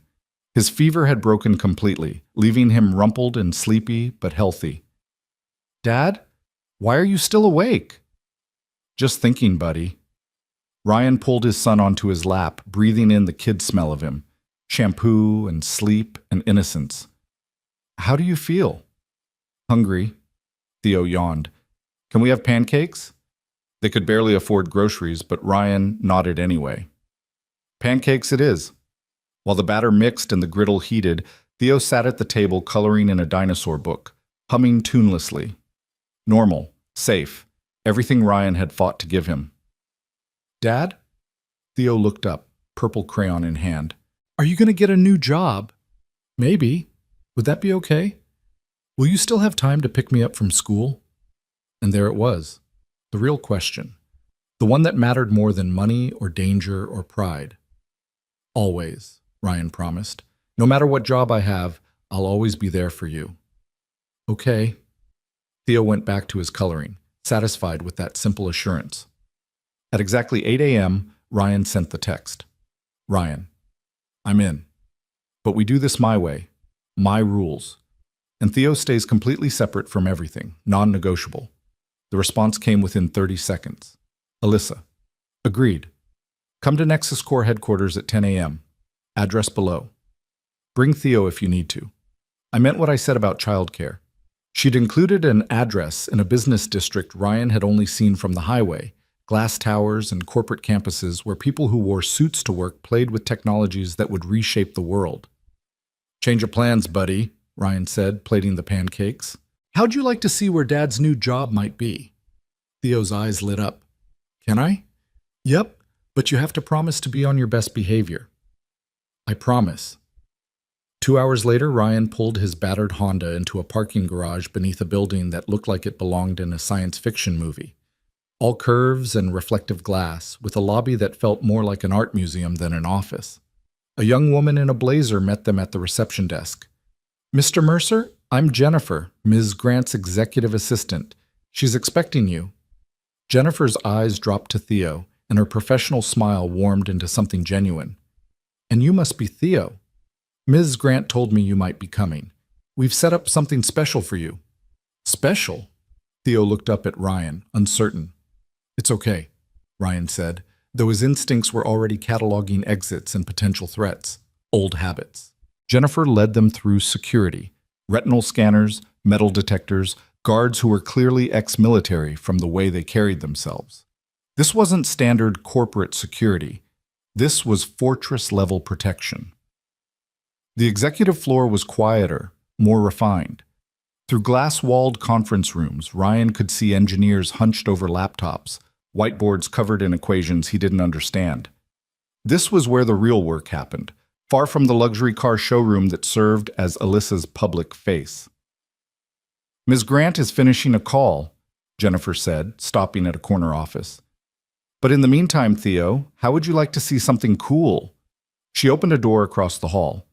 Inside was a room that made Theo gasp. Gaming consoles, a wall of books, art supplies, even a ball pit in the corner. 2 other kids were already there, playing with blocks under the watchful eye of a woman who introduced herself as Miss Sarah, the on-site childcare coordinator. "This is for all the employees' kids," Jennifer explained. "We have STEM activities, tutoring help, even a video call system so kids can check in with their parents anytime." Theo looked at Ryan with pleading eyes. "Can I?" Ryan knelt down to his son's level. "Remember what I said about best behavior?" "I remember." "Then yes, but if you need me for anything." "Miss Sarah will call you immediately," the coordinator assured him, handing Ryan a pager. "Old school, but reliable. No cell signal issues." Ryan watched Theo run toward the other kids, already asking about the video game they were playing. The transition from fever-sick to energetic child had taken less than 24 hours. The resilience of youth. Mr. Mercer? Jennifer gestured toward Alyssa's office. She's ready for you now. The office was surprisingly modest, no mahogany desk or leather furniture. Instead, it was functional and clean, with floor-to-ceiling windows offering a view of the city and multiple monitors showing what looked like code and schematics. Alyssa stood by the window, phone pressed to her ear, and when she turned to acknowledge Ryan, he saw the tension in her shoulders that hadn't been there last night. I understand your concerns, Senator, but the timeline is fixed. The demonstration happens in 12 weeks or not at all. Yes. Yes, I'm aware of the security issues. That's being handled. Thank you. She ended the call and immediately seemed to deflate slightly. Ryan, thank you for coming. You look like you've had an interesting morning. Varen's organization leaked news about yesterday's attack to certain interested parties. Now everyone's nervous. The DOD, my investors, even the insurance company. She gestured to a chair. Sit, please. We have a lot to cover. Ryan sat, his eyes never stopping their automatic threat assessment. 2 exits. Windows, reinforced glass, probably bulletproof. Security camera in the corner. Good sight lines. You're doing it already, Alyssa observed. Doing what? Evaluating, planning, seeing threats everywhere. She sat across from him, and he noticed the dark circles under her eyes. She hadn't slept either. Is that what your life was like before? Every day, every moment, you learn to see the world as a series of potential attacks and defensive positions. It's exhausting. And yet you're volunteering to go back to it. For $60,000 and my son's future? Yeah. Ryan leaned forward. But if we're doing this, I need full transparency. Everything about the prototype, everything about Varen, every detail you've been holding back. Alyssa nodded and pulled up something on one of her monitors. The prototype is called Athena, Autonomous Transport Heuristic Engine for Navigational Advancement. Terrible acronym, I know, but the DoD insisted. The screen showed a black box about the size of a hardcover book, covered in ports and indicator lights. Looks like a fancy router, Ryan said. It's significantly more than that. Athena contains machine learning algorithms that can process millions of data points per second, traffic patterns, weather conditions, pedestrian behavior, even predictive modeling for potential accidents before they happen. Her fingers flew across the keyboard, bringing up demonstrations. A car equipped with Athena is statistically safer than any human driver. No distraction, no fatigue, no emotion. And the military applications? Supply convoys that can navigate war zones without risking human drivers. Autonomous medical evacuation vehicles. Even tactical deployments where human response time isn't fast enough. She paused. It could save thousands of lives, which is why people like Varen want to steal it and sell it to the highest bidder. Or use it themselves. Autonomous attack vehicles, drone swarms, all coordinated by AI. Ryan saw the implications immediately. That's a nightmare scenario. Exactly. Which is why the DoD is paying $40 million for exclusive rights, and why I've spent 3 years making sure no one else can replicate it. Alyssa closed the demonstration. The encryption alone would take a quantum computer decades to crack. Where is it now? Somewhere safe. The one from yesterday was a decoy, functional but without the core algorithms. She smiled grimly. I learned from my father never to transport the real thing without multiple layers of misdirection. So yesterday's attack was for nothing. They risked everything for a glorified paperweight. Alyssa's satisfaction was evident, but they don't know that yet. And when they find out, they'll be even more desperate. Ryan processed this. You used yourself as bait. I used myself as a diversion. There's a difference. Not much of one. And it almost got you killed. But it didn't, because you were there. She met his eyes. Which brings me to the real reason I need you, Ryan. Yesterday was just the opening move. Varen is planning something bigger. I can feel it. And when it comes, I need someone who can do more than just stand between me and a bullet. What exactly are you asking? Alyssa pulled up another file, this one labeled Confidential in red letters.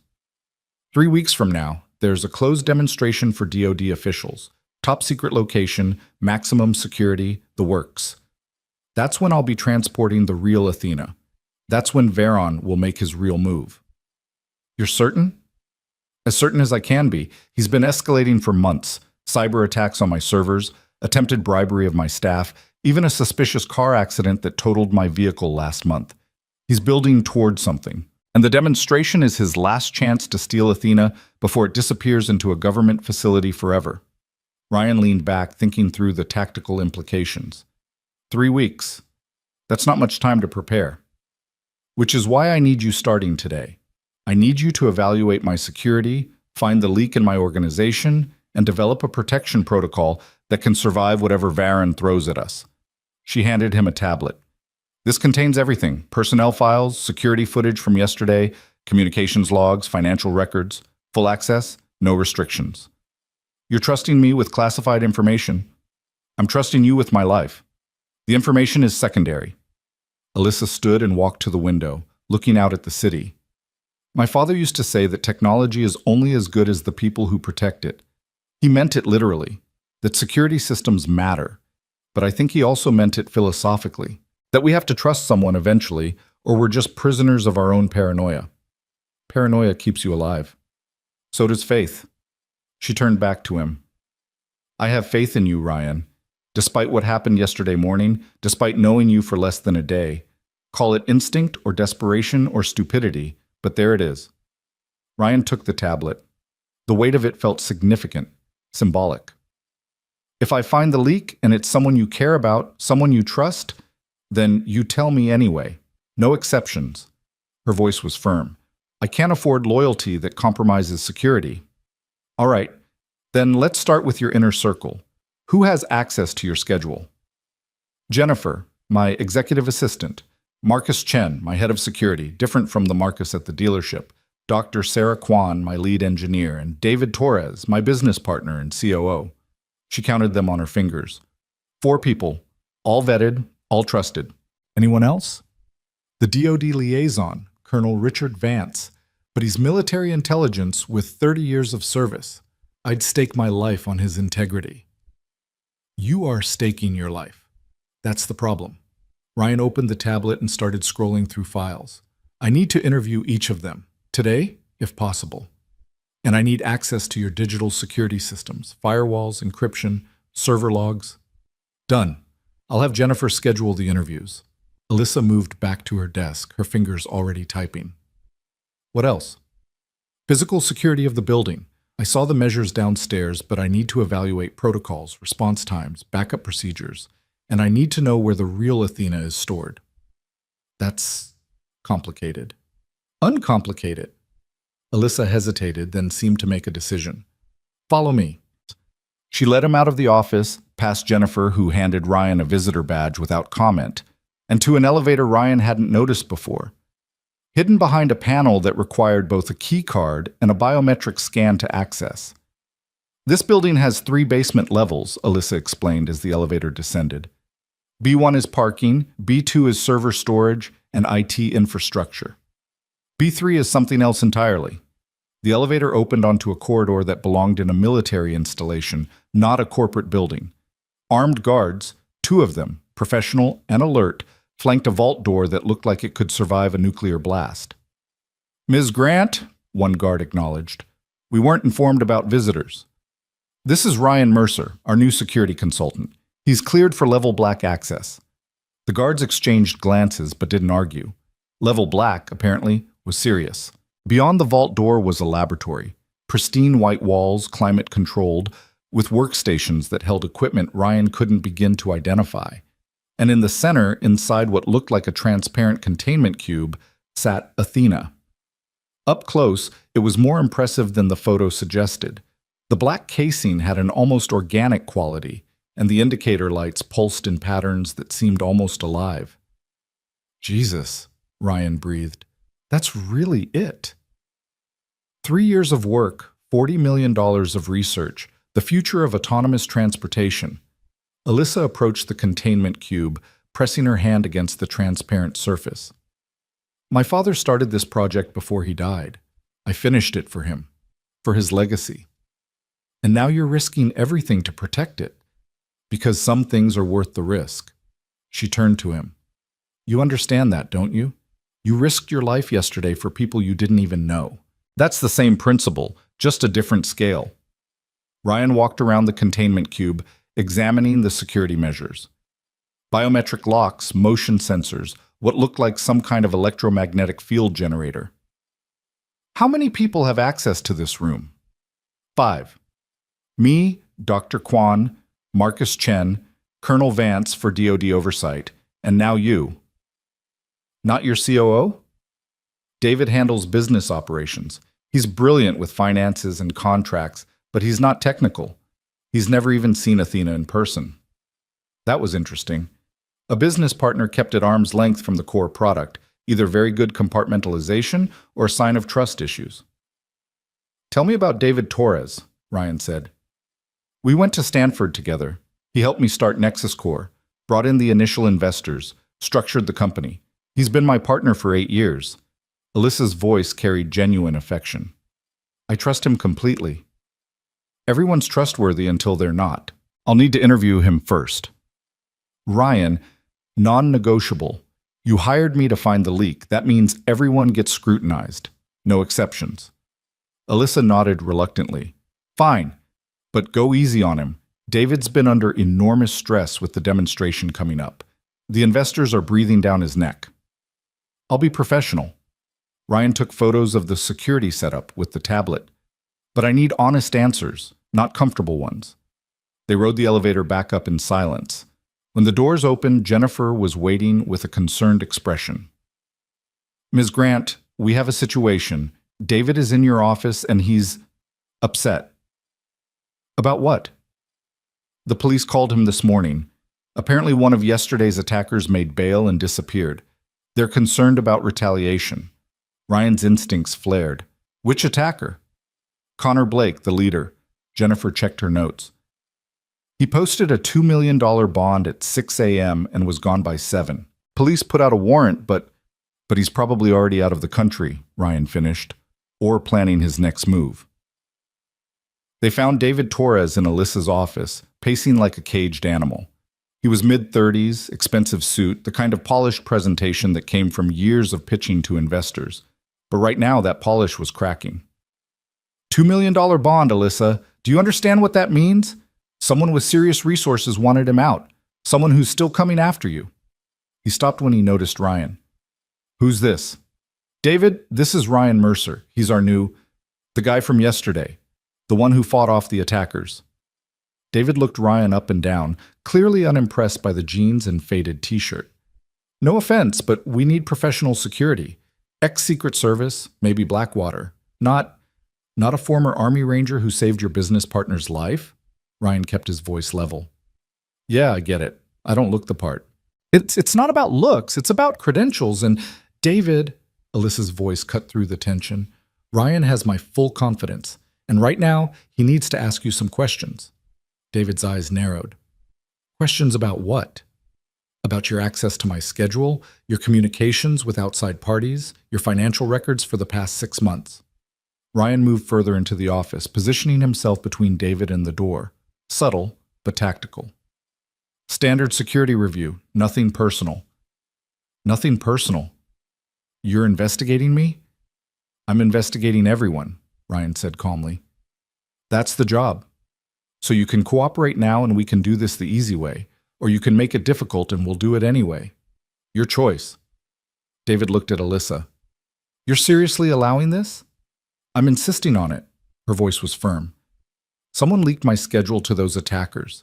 Someone told them about the demonstration, about the prototype. Until we find out who, everyone is suspect. Including me. David's voice went cold. After 8 years of partnership, after everything I've done to build this company, you suspect me. I suspect everyone, so does Ryan. That's how we stay alive. David stood there, jaw clenched, clearly weighing his options. Finally, he pulled out his phone and tablet, practically throwing them onto Alyssa's desk. Fine. Look at whatever you want. You won't find anything because there's nothing to find. I've been loyal to you and to Nexus Core since day one. Then the investigation will prove that, Ryan said, collecting the devices. Where were you yesterday morning between 8 and 10 a.m.? At home, working on investor reports for the quarterly review. Anyone verify that? I live alone, so no witnesses to my morning coffee and spreadsheets. David's sarcasm was thick. Should I have invited someone over specifically to provide an alibi? Were you on any calls, video conferences, anything with timestamps? I had a video call with our accounting firm at 8:30. Lasted about 40 minutes. You can check the call logs. Ryan made a note on the tablet. What about your communications with Silas Veron's organization? David went pale. I don't even know who that is. Tech crime lord, Eastern European operations, specializes in intellectual property theft. Ryan watched David's face carefully. He's the one behind yesterday's attack. He's the one who posted Blake's bail. And he's the one who's going to try again. I've never heard of him. I swear to God, Alyssa, I've never had any contact with anyone like that. He seemed genuinely shaken, but Ryan had seen good liars before. What about unusual financial activity? Large deposits? Unexplained transfers? My finances are clean, every dollar accounted for. You'll see when you check. David looked at Alyssa. I can't believe this is happening. After everything, you should understand why it has to happen, Alyssa said quietly. If our positions were reversed, you'd do the same thing. David stared at her for a long moment, then grabbed his coat. I need some air. When you're done treating me like a criminal, I'll be downstairs. He left, the door closing hard behind him. That went well, Ryan observed. David's proud and hurt, but he'll come around. Alyssa sank into her chair. He's not the leak, Ryan. I'd bet everything on that. You already are betting everything. That's the problem. Ryan started scrolling through David's phone. Give me an hour with his devices. I'll know more then. While Ryan worked, Alyssa fielded calls and emails, the constant demands of running a company on top of dealing with security threats. Around noon, Jennifer brought in sandwiches that neither of them touched. His story checks out, Ryan finally said. Video call at 8:30, lasted 42 minutes. Accounting firm confirms. His financial records show normal activity, salary, expenses, nothing unusual. No large cash deposits, no offshore accounts I can find. So he's clear? For now, but I still want to interview the others. Ryan set the phone aside. Who's next on the list? Marcus Chen, head of security. He's actually waiting in the conference room. Jennifer told him you'd want to speak with him. Marcus Chen was everything David Torres wasn't. Calm, professional, and apparently unsurprised by the questioning. He was late 40s, former Marine, with the kind of quiet competence that came from years of experience. Mr. Mercer, he said, shaking Ryan's hand with a grip that tested without being aggressive. I've reviewed the footage from yesterday. Impressive work. Textbook close quarters combat, executed flawlessly under pressure. Just training. Training and instinct. Most people freeze. You moved. Marcus settled into his chair. So what do you want to know? Ryan appreciated the directness. Your security protocols. How did 4 armed men get through your screening process? They didn't come through main entrance. They came through the service bay, same place you were. There's a flaw in the coverage there, a blind spot in the camera angles. I'd identified it in my quarterly review and requested upgrades. He pulled up a report on his tablet. Request was approved, but installation was scheduled for next month. Bad timing. Who knew about the blind spot? Me, the installation team, and Ms. Grant. It's in the security reports that go to her office monthly. Does David Torres receive those reports? No. He gets high-level summaries, but not technical details. That's above his clearance level. Interesting. So David couldn't have known about the blind spot, which meant either Marcus was lying or the attackers had discovered it themselves. What about yesterday's events? You were on site? In my office, monitoring feeds. When the attack started, I initiated lockdown protocols and called 911. By the time I reached the showroom, you'd already neutralized the targets. Marcus met Ryan's eyes. I should have been faster. That's on me. You followed protocol. That's not a failure. Tell that to the people who could have been killed while I was following protocol. There was genuine frustration in his voice. I've been doing security work for 20 years, Mr. Mercer. Yesterday was the first time I've ever felt inadequate. Ryan understood that feeling. Walk me through your investigation of the leak. How did those men know Ms. Grant's schedule? That's the question. Her calendar is on a secure server, access limited to 5 people. Ms. Grant, Jennifer, David, Dr. Kwan, and myself. I've been through the logs 3 times. No unauthorized access, no unusual login patterns. What about social engineering, someone calling and pretending to be authorized? Jennifer's too sharp for that. And our phone systems log everything. I've checked. Nothing suspicious. Ryan drummed his fingers on the table, thinking. So either someone with authorized access leaked the information, or there's a technical vulnerability you haven't found yet. Or both, Marcus said grimly, which is why Miss Grant hired you. Fresh eyes, different perspective. What's your take on David Torres? Solid businessman. Sometimes clashes with Ms. Grant over priorities. He wants to maximize profits, she wants to perfect the technology. But he's been loyal. I've never seen anything that suggests otherwise. And Dr. Kwan? Brilliant engineer. Lives and breathes the project. If anything, she's overprotective of Athena. She fought me on having Colonel Vance in the lab, said too many people knew too much. She might have a point. Ryan made notes. What about Colonel Vance himself? Marcus hesitated. DoD liaison. He's been cleared by military intelligence, top secret classification. But what? He asks a lot of questions, more than oversight requires. Details about the security systems, the staff backgrounds, the building layout. Could be he's thorough. Could be he's gathering intelligence. For who? That's what worries me. I don't know. Marcus leaned forward. Look, Mr. Mercer, I'm not going to pretend yesterday didn't shake me. I've designed security for Fortune 500 companies, government facilities, even foreign embassies, and 4 guys with guns walked through my defenses like they weren't even there. So if you find something I missed, I won't be offended. I'll be grateful. Ryan respected that. Pride was useful, but flexibility was survival.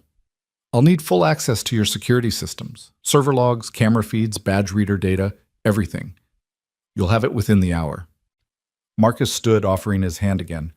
Welcome to the team, Mr. Mercer. God knows we need you. After Marcus left, Ryan spent the next 3 hours buried in security data. Jennifer brought him coffee, good coffee, not the police station sludge, and quietly informed him that Theo was having a great time in the childcare room and had already made 2 friends. At 4 p.m., Alyssa appeared in the doorway. Find anything? Maybe. Ryan pulled up a series of timestamps. Your security cameras record continuously, but there's a gap yesterday morning. 17 minutes of missing footage from the service bay cameras starting at 8:05. Equipment malfunction? That's what the log says, but it's convenient timing. 8:05 is exactly when the attackers would have been doing reconnaissance, checking out that blind spot Marcus mentioned. You think someone deleted the footage? I think someone made it look like equipment malfunction. Whoever did it knew the system well enough to forge the error logs.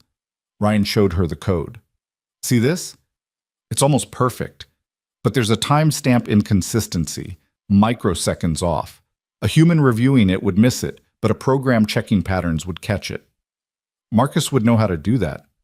So would anyone with advanced IT knowledge.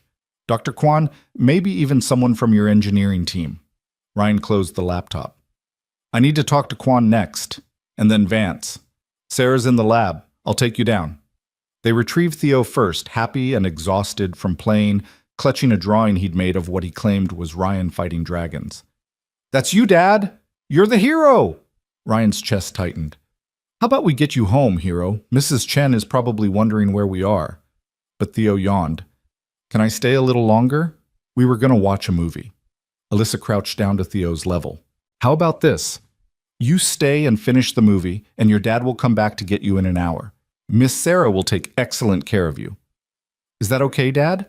Ryan wanted to say no, wanted to keep Theo close, keep him safe, but the childcare room was in one of the most secure buildings in the city, and he needed to finish these interviews.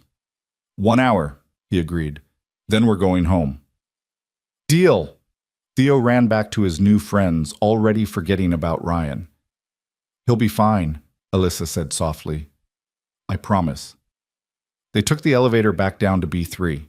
The same guards were at their posts, and beyond the vault door they found Dr. Sarah Kwan hunched over a workstation, so absorbed in her work that she didn't notice them enter. Sarah, Alyssa called gently. The engineer jumped, spinning around. She was Asian American, early 30s, with the kind of intense focus that brilliant people often had. Alyssa, you scared me. I was just running diagnostics on the encryption protocols and she noticed Ryan. Oh, you must be the new security consultant. Ryan Mercer. He didn't offer his hand, keeping his distance, observing. I need to ask you some questions. About what? About who had access to Ms. Grant's schedule yesterday. About the missing camera footage. About anything unusual you've noticed in the past few weeks. Sarah's eyes widened. You think I'm the leak? I think everyone is a potential leak until proven otherwise. That's how security works. Well, I'm not. Her voice rose defensively. I've dedicated 3 years to Athena. I've sacrificed relationships, sleep, my health. I would never... Then helping me find who did should be your top priority. Ryan pulled out the tablet. Walk me through your access to the building's security systems.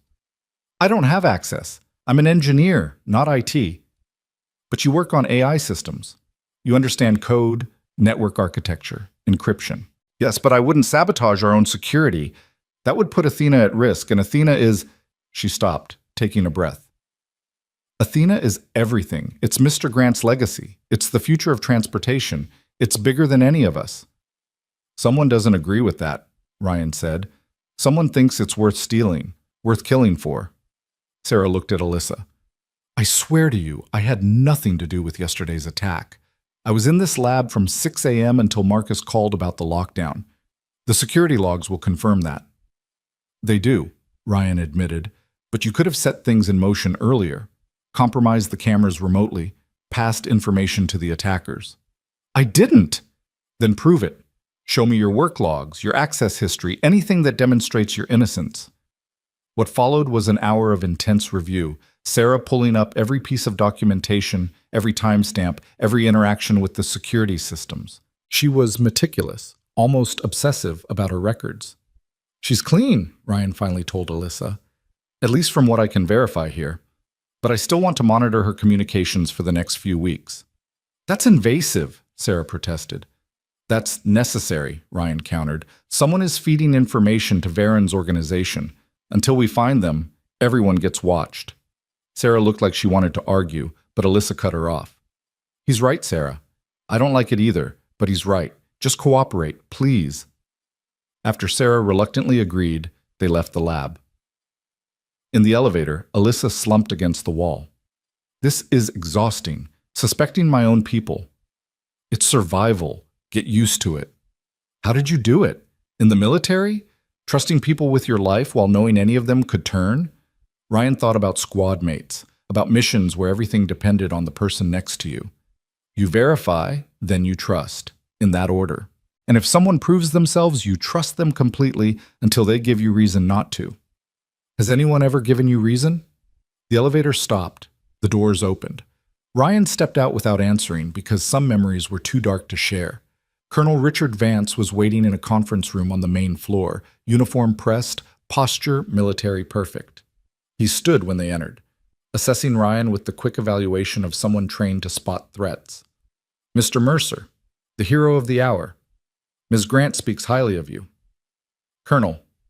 Ryan shook his hand. Firm grip, no dominance games. Thanks for meeting with me. Not like I had a choice. When Ms. Grant says jump, DOD usually asks how high. Her technology is that valuable. Vance gestured for them to sit.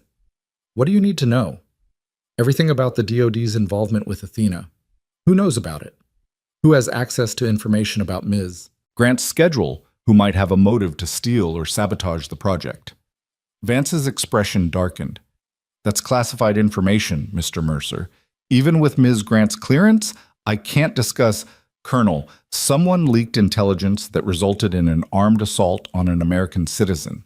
Someone with detailed knowledge of Operation Security and Ms. Grant's movements. If that someone is in your chain of command, I need to know. Are you accusing military intelligence? I'm accusing everyone until the evidence tells me otherwise. That includes you. The temperature in the room dropped about 20 degrees. Vance stood slowly, his face hard. I've served this country for 31 years, Mr. Mercer. I've been shot at in 3 different countries. I've held clearances higher than you can imagine. And you're going to sit there and suggest I'm compromised? I'm suggesting that everyone is a potential risk, even decorated colonels with perfect service records. Well, Ryan didn't back down. Now you can be offended, or you can help me protect Ms. Grant and her project. Your choice. Vance stared at him for a long moment. Then, surprisingly, he laughed, short and sharp. You've got balls. I'll give you that. Fine. What do you want to know? Who at the DoD knows about yesterday's demonstration schedule?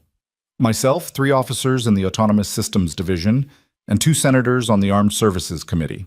All cleared, all vetted, all with decades of service. Any of them have financial problems? Gambling debts, expensive divorces, anything that might make them vulnerable to bribery? Not that I'm aware of, but I can request background updates, see if anything's changed recently. Do that. What about communication security? How do you coordinate with Ms. Grant? Encrypted emails, secure phone lines, occasional in-person briefings like this. Standard protocol. Anyone else have access to those communications? My executive officer sees the traffic logs, but not the content. Encrypted communications get flagged in the system, but only I have the decryption keys. Ryan made notes. What about yesterday? Where were you during the attack? At the Pentagon, in a budget meeting that lasted from 0800 to 1200 hours. Approximately 40 witnesses, including a 3-star general who spent most of it yelling about procurement costs. Vance's expression softened slightly. I heard about the attack 3 hours after it happened. By then, you'd already become a legend in certain circles. I'm not a legend. I'm just a guy who got lucky. Luck is what people call it when skill meets preparation. Vance leaned forward. I've read your service record, Mercer. 14 deployments, multiple commendations, 2 Bronze Stars. You weren't lucky yesterday. You were lethal. That life is over. Is it? Because from where I'm sitting, you're right back in it. Vance pulled out a file, slid it across the table. This is everything DoD has on Silas Varon. It's not much. The man is a ghost. But maybe you'll see something we missed. Ryan opened the file. Photos. Grainy surveillance images from different countries. Financial trails that led nowhere. A list of suspected operations, all technological thefts, all unsolved. And then he saw it. A notation from 6 years ago. An operation in Syria. Intelligence suggested Varon had been funding insurgent groups, providing them with communications technology in exchange for stolen military equipment. The operation that had been Ryan's last mission, the one he'd tried so hard to forget. You recognize something, Vance observed. Ryan forced his voice steady. I might have encountered Varon's operation before. Indirectly. Care to elaborate? Not really. Ryan closed the file. But if he's the same network I think he is, then he's more dangerous than you realize, and more connected. Connected to what? To people who should be dead but aren't. To operations that officially never happened. Ryan met Vance's eyes. If Varon is involved, Colonel, then this goes deeper than corporate espionage.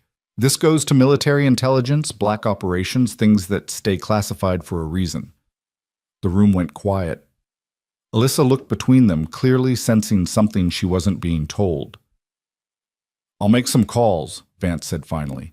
See what I can shake loose from old contacts. But Mercer, if you know something specific, I know that Silas Varon is connected to a network I helped dismantle 6 years ago. I know that they have resources, connections, and a very long memory. Ryan stood. And I know that if they're after Athena, they won't stop with one failed attack. They'll come again, harder, smarter, and soon. Vance stood too. Then we'd better be ready. After the colonel left, Alyssa grabbed Ryan's arm. What was that? What operation? What aren't you telling me? Nothing that changes what we're doing here. Bullshit! You went pale when you saw that file. You know something about Varon. Ryan pulled free, gently but firmly. I need to pick up Theo. We can talk about this tomorrow. Ryan, tomorrow, Alyssa, please. He left before she could argue, taking the elevator up to the childcare room where Theo was watching the end credits of an animated movie, surrounded by new friends and blissfully unaware of the danger swirling around them. Ready to go home, buddy? Do I have to? Yeah, but maybe we can come back if Dad's job works out. On the drive home, Alyssa had arranged for his car to be delivered from the police impound. Theo chattered about his day, about the games he'd played, about a girl named Emma who could draw better than anyone he'd ever seen. Normal kid stuff. Beautiful, ordinary, safe. But in Ryan's mind, old ghosts were stirring, missions he'd tried to forget, a network he'd thought destroyed, and the growing certainty that yesterday's attack wasn't just about stealing technology, it was personal. Varen knew who he was, maybe had known all along, and if that was true, then everything, Alyssa, Athena, this whole situation, was about to get much worse. Because 6 years ago, Ryan had killed Varen's brother, and some debts could never be forgiven. That night, after Theo fell asleep, Ryan sat on the apartment balcony with a beer he didn't drink and memories he couldn't escape. Syria, 6 years ago. The operation had been classified then and probably still was. The kind of mission that never appeared in official records, conducted by soldiers who technically didn't exist. The target had been an arms dealer named Victor Veron, Silas's older brother, a man who'd been funneling advanced communications technology to insurgent groups in exchange for stolen military hardware. Intel suggested he was operating out of a compound near Raqqa, protected by mercenaries and local fighters who didn't ask questions as long as the money kept flowing. Ryan's team, 8 Rangers, all volunteers for off-book operations, had gone in during a sandstorm, using the chaos as cover. The mission had been surgical: extract Victor, bring him back for interrogation, dismantle the network. Simple on paper, catastrophic in execution. Because Victor Veron hadn't been just an arms dealer, he'd been bait. The compound had been rigged with explosives, pressure sensors on every door, tripwires in hallways. They'd lost 2 men in the first 60 seconds, Collins and Martinez, good soldiers who'd trusted the intel and paid with their lives. The rest of the team had pushed forward anyway, because that's what you did. You completed the mission even when it went to hell. Ryan had found Victor in the central room, surrounded by servers and equipment, calmly destroying hard drives while his compound burned around him. He'd smiled when Ryan kicked in the door, like he'd been expecting this exact moment. "You're too late," Victor had said in accented English. "The data is already transmitted. My brother has everything." "Then you're just a loose end," Ryan had replied, weapon raised. "You think killing me stops anything? You think my brother will forget? He'll hunt every one of you. He'll burn your families, your—" Ryan had pulled the trigger. Center mass, 3 rounds, textbook execution. Victor had dropped, and Ryan had felt nothing. Just the cold efficiency of a soldier doing his job. Except the job hadn't been done. The compound had collapsed as they extracted, killing 1 more ranger, Thompson, who'd saved Ryan's life by pushing him clear of falling debris. And the intelligence Victor had transmitted? It had led to a series of attacks on forward operating bases across 3 countries, killing 47 American soldiers in 6 weeks before the network had finally been dismantled. Ryan had come home with medals and nightmares, convinced that killing Victor Veron had been justice for Collins, Martinez, and Thompson. But if Silas Varen had been tracking him all this time, waiting for the right moment to strike back, then those deaths had been for nothing. And now Alyssa and Theo were caught in the crossfire of a revenge he'd thought was buried with Victor's body in an unmarked grave somewhere in the Syrian desert. His phone buzzed. A text from Alyssa. "Alyssa, can't sleep either? Call me if you want to talk about what you saw in that file." Ryan stared at the message. He should tell her. She deserved to know that this wasn't just about stealing Athena, that it was personal, that Silas Veron might be using the prototype as bait to draw Ryan out. But telling her meant admitting he'd brought this danger to her door, meant accepting that his past had poisoned her present. He typed a response. "Ryan, tomorrow. I'll tell you everything tomorrow. Alyssa. Promise?" Ryan.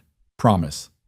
He went inside, checked on Theo 1 more time. The boy was sprawled across his bed, 1 arm hanging off the edge, completely at peace, and tried to sleep. Failed. At 3 a.m., he gave up and started reviewing the security files again, looking for patterns he'd missed. The missing camera footage bothered him. 17 minutes was too precise to be coincidental.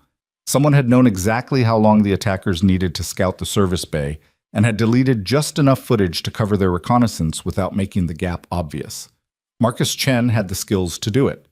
So did Dr. Kwan, despite her protests. David Torres probably could have hired someone. Even Colonel Vance, with military intelligence resources, could have arranged it. But none of them had an obvious motive. Marcus took security failures personally. Yesterday had genuinely shaken him. Sarah was obsessively protective of Athena. David's entire financial future depended on the demonstration succeeding. And Vance's career would be destroyed if a DoD project was compromised on his watch. Unless one of them was compromised in ways Ryan hadn't discovered yet. Blackmail, maybe, or ideology. Someone who believed Athena was too dangerous to exist and wanted it destroyed rather than stolen. Ryan was still wrestling with possibilities when dawn broke and Theo emerged from the bedroom, hair sticking up in 3 directions. "Dad? Did you sleep at all?" "A little." Ryan closed the laptop. "How about pancakes again?" "Can we have bacon too?" They couldn't really afford bacon, but Ryan nodded anyway.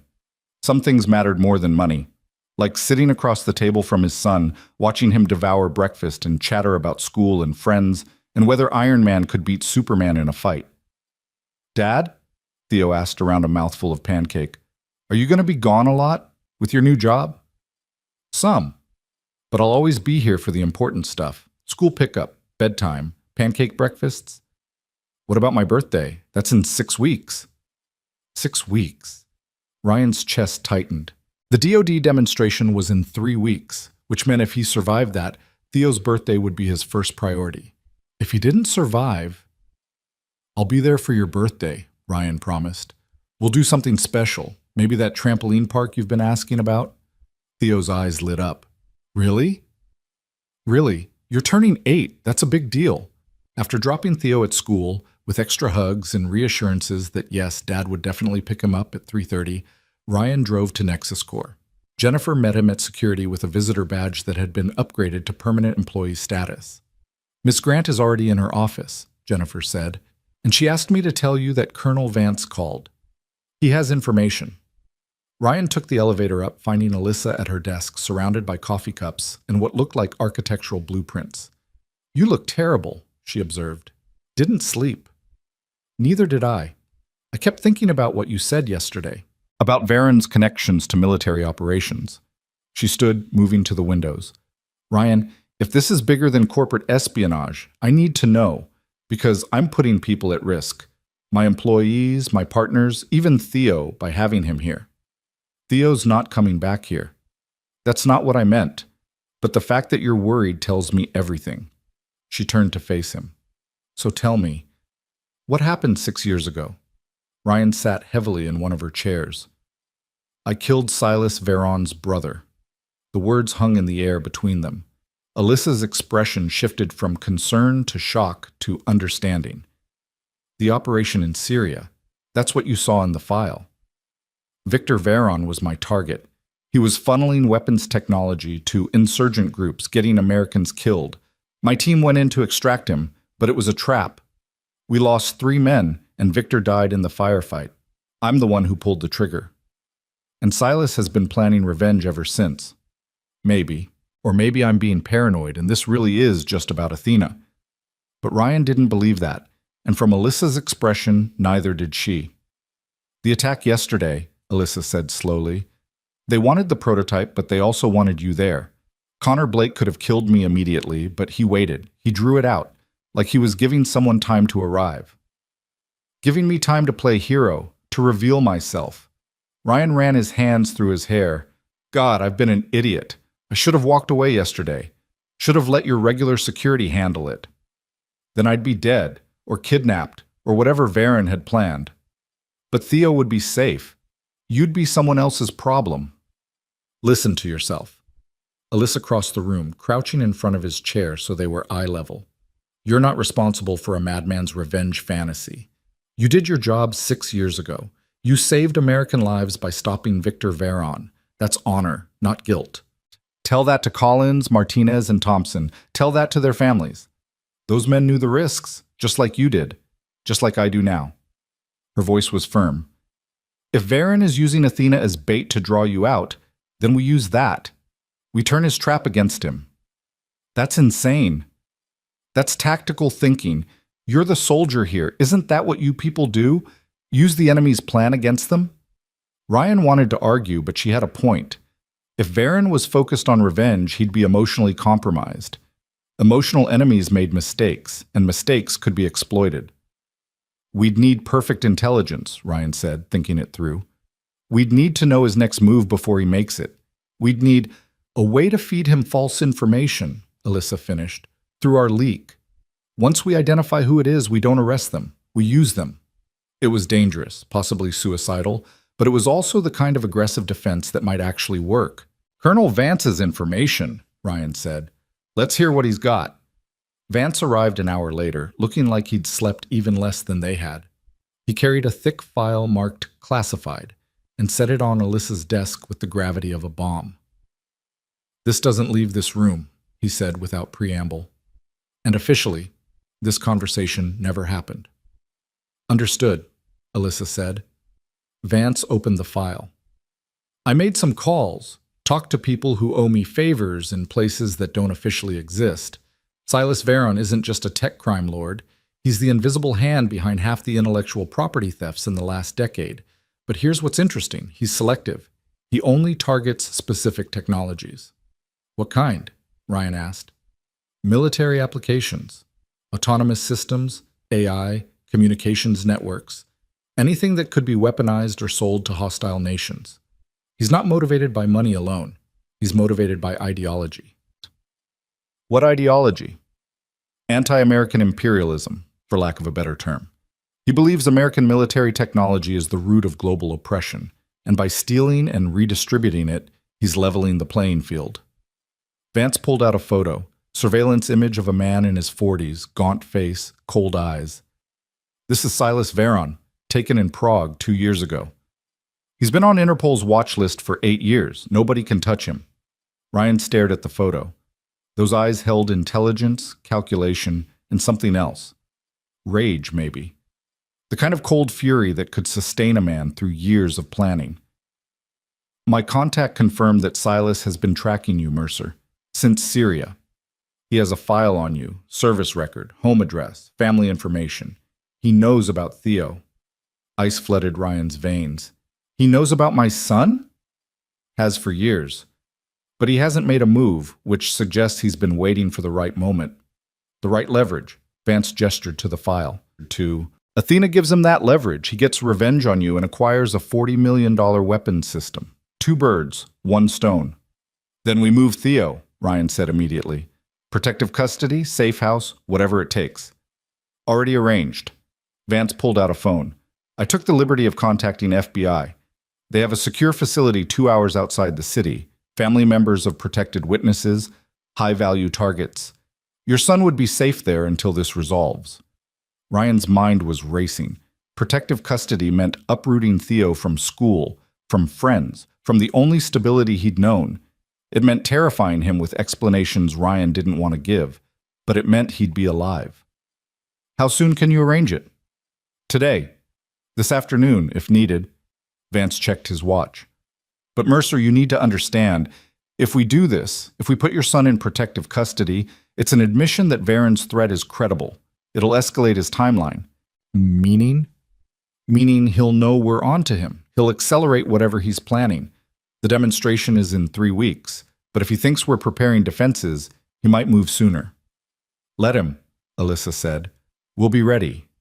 Will you? Vance's question was pointed. Because my contacts suggest Varen has significant resources. We're talking about a private army, military-grade equipment, intelligence networks that rival some nation-states. The attack yesterday was a probe, a test of defenses. The real assault will be exponentially worse. Ryan stood, moving to the windows. Below, the city sprawled in its usual chaos. People going to work, living their lives, completely unaware of the violence brewing in the shadows. Then we need to force his hand, Ryan said. We announce a fake transportation schedule for Athena. Make it public enough that Varen's sources will pick it up. Set a trap. Using what as bait? Vance asked. Me. Ryan turned back to them. If this is about revenge, then I'm what he really wants. We create a scenario where I'm vulnerable, where he thinks he can get to me and the prototype simultaneously. Draw him out into the open. That's suicide, Alyssa said. That's war. And if we're going to fight it, we fight it on our terms, not his. Vance studied Ryan for a long moment. You're talking about a kill operation. Off the books. Illegal under about 15 different statutes. I'm talking about defending American lives and American technology from a terrorist. If that happens to be illegal, Colonel, then you can arrest me after Veron's dead. I like him, Vance said to Alyssa. He's crazy, but I like him. He's practical, Alyssa corrected. And he's right. We can't just wait for Veron to hit us again. We need to be proactive. They spent the next 2 hours planning. Vance would coordinate with FBI on Theo's protective custody. Alyssa would create a false transportation schedule and leak it through carefully monitored channels, and Ryan would prepare for whatever came next. At noon, Ryan picked Theo up from school early, inventing a story about a special lunch date. They went to Theo's favorite burger place, and Ryan watched his son eat and laugh and be gloriously, heartbreakingly normal. Dad? Theo asked, dipping a French fry in ketchup. You're being weird. Weird how? Like you're sad. Did something happen with your job? Ryan reached across the table, taking his son's small hand. Theo, I need to talk to you about something important, and I need you to be brave, okay? Theo's smile faded. Okay. My new job is dangerous. Not super dangerous, but enough that I want to make sure you're extra safe while I'm working. So for the next few weeks, you're going to stay somewhere very secure with some very nice people who are going to take excellent care of you. Like a vacation? Sort of, I'll tut. Except without me. Theo's eyes filled with tears. I don't want to go without you. I know, buddy. I don't want you to go either, but it's just temporary, just until my job is finished, and then we'll be together again, and I promise I'll take you to that trampoline park for your birthday. What if you don't come back? The question hit Ryan like a physical blow. I'll come back, I swear. That's what Mom said, before she left. Ryan came around the table, pulling Theo into a fierce hug. His son felt so small, so fragile. How had he ever thought he could balance being a soldier and being a father? I'm not Mom, Ryan said into Theo's hair. I'm not leaving you. I'm protecting you. There's a difference. Promise? I promise. That afternoon, an FBI escort arrived, 2 agents, professional and kind, who explained everything to Theo in age-appropriate terms. They called it a special camp, where he'd have his own room, video games, and other kids to play with. They showed him pictures of the facility. It looked like a summer camp, all cabins and playgrounds. Can I call Dad? Theo asked. Every day, the female agent promised. Twice a day if you want. And if there's an emergency, he can visit.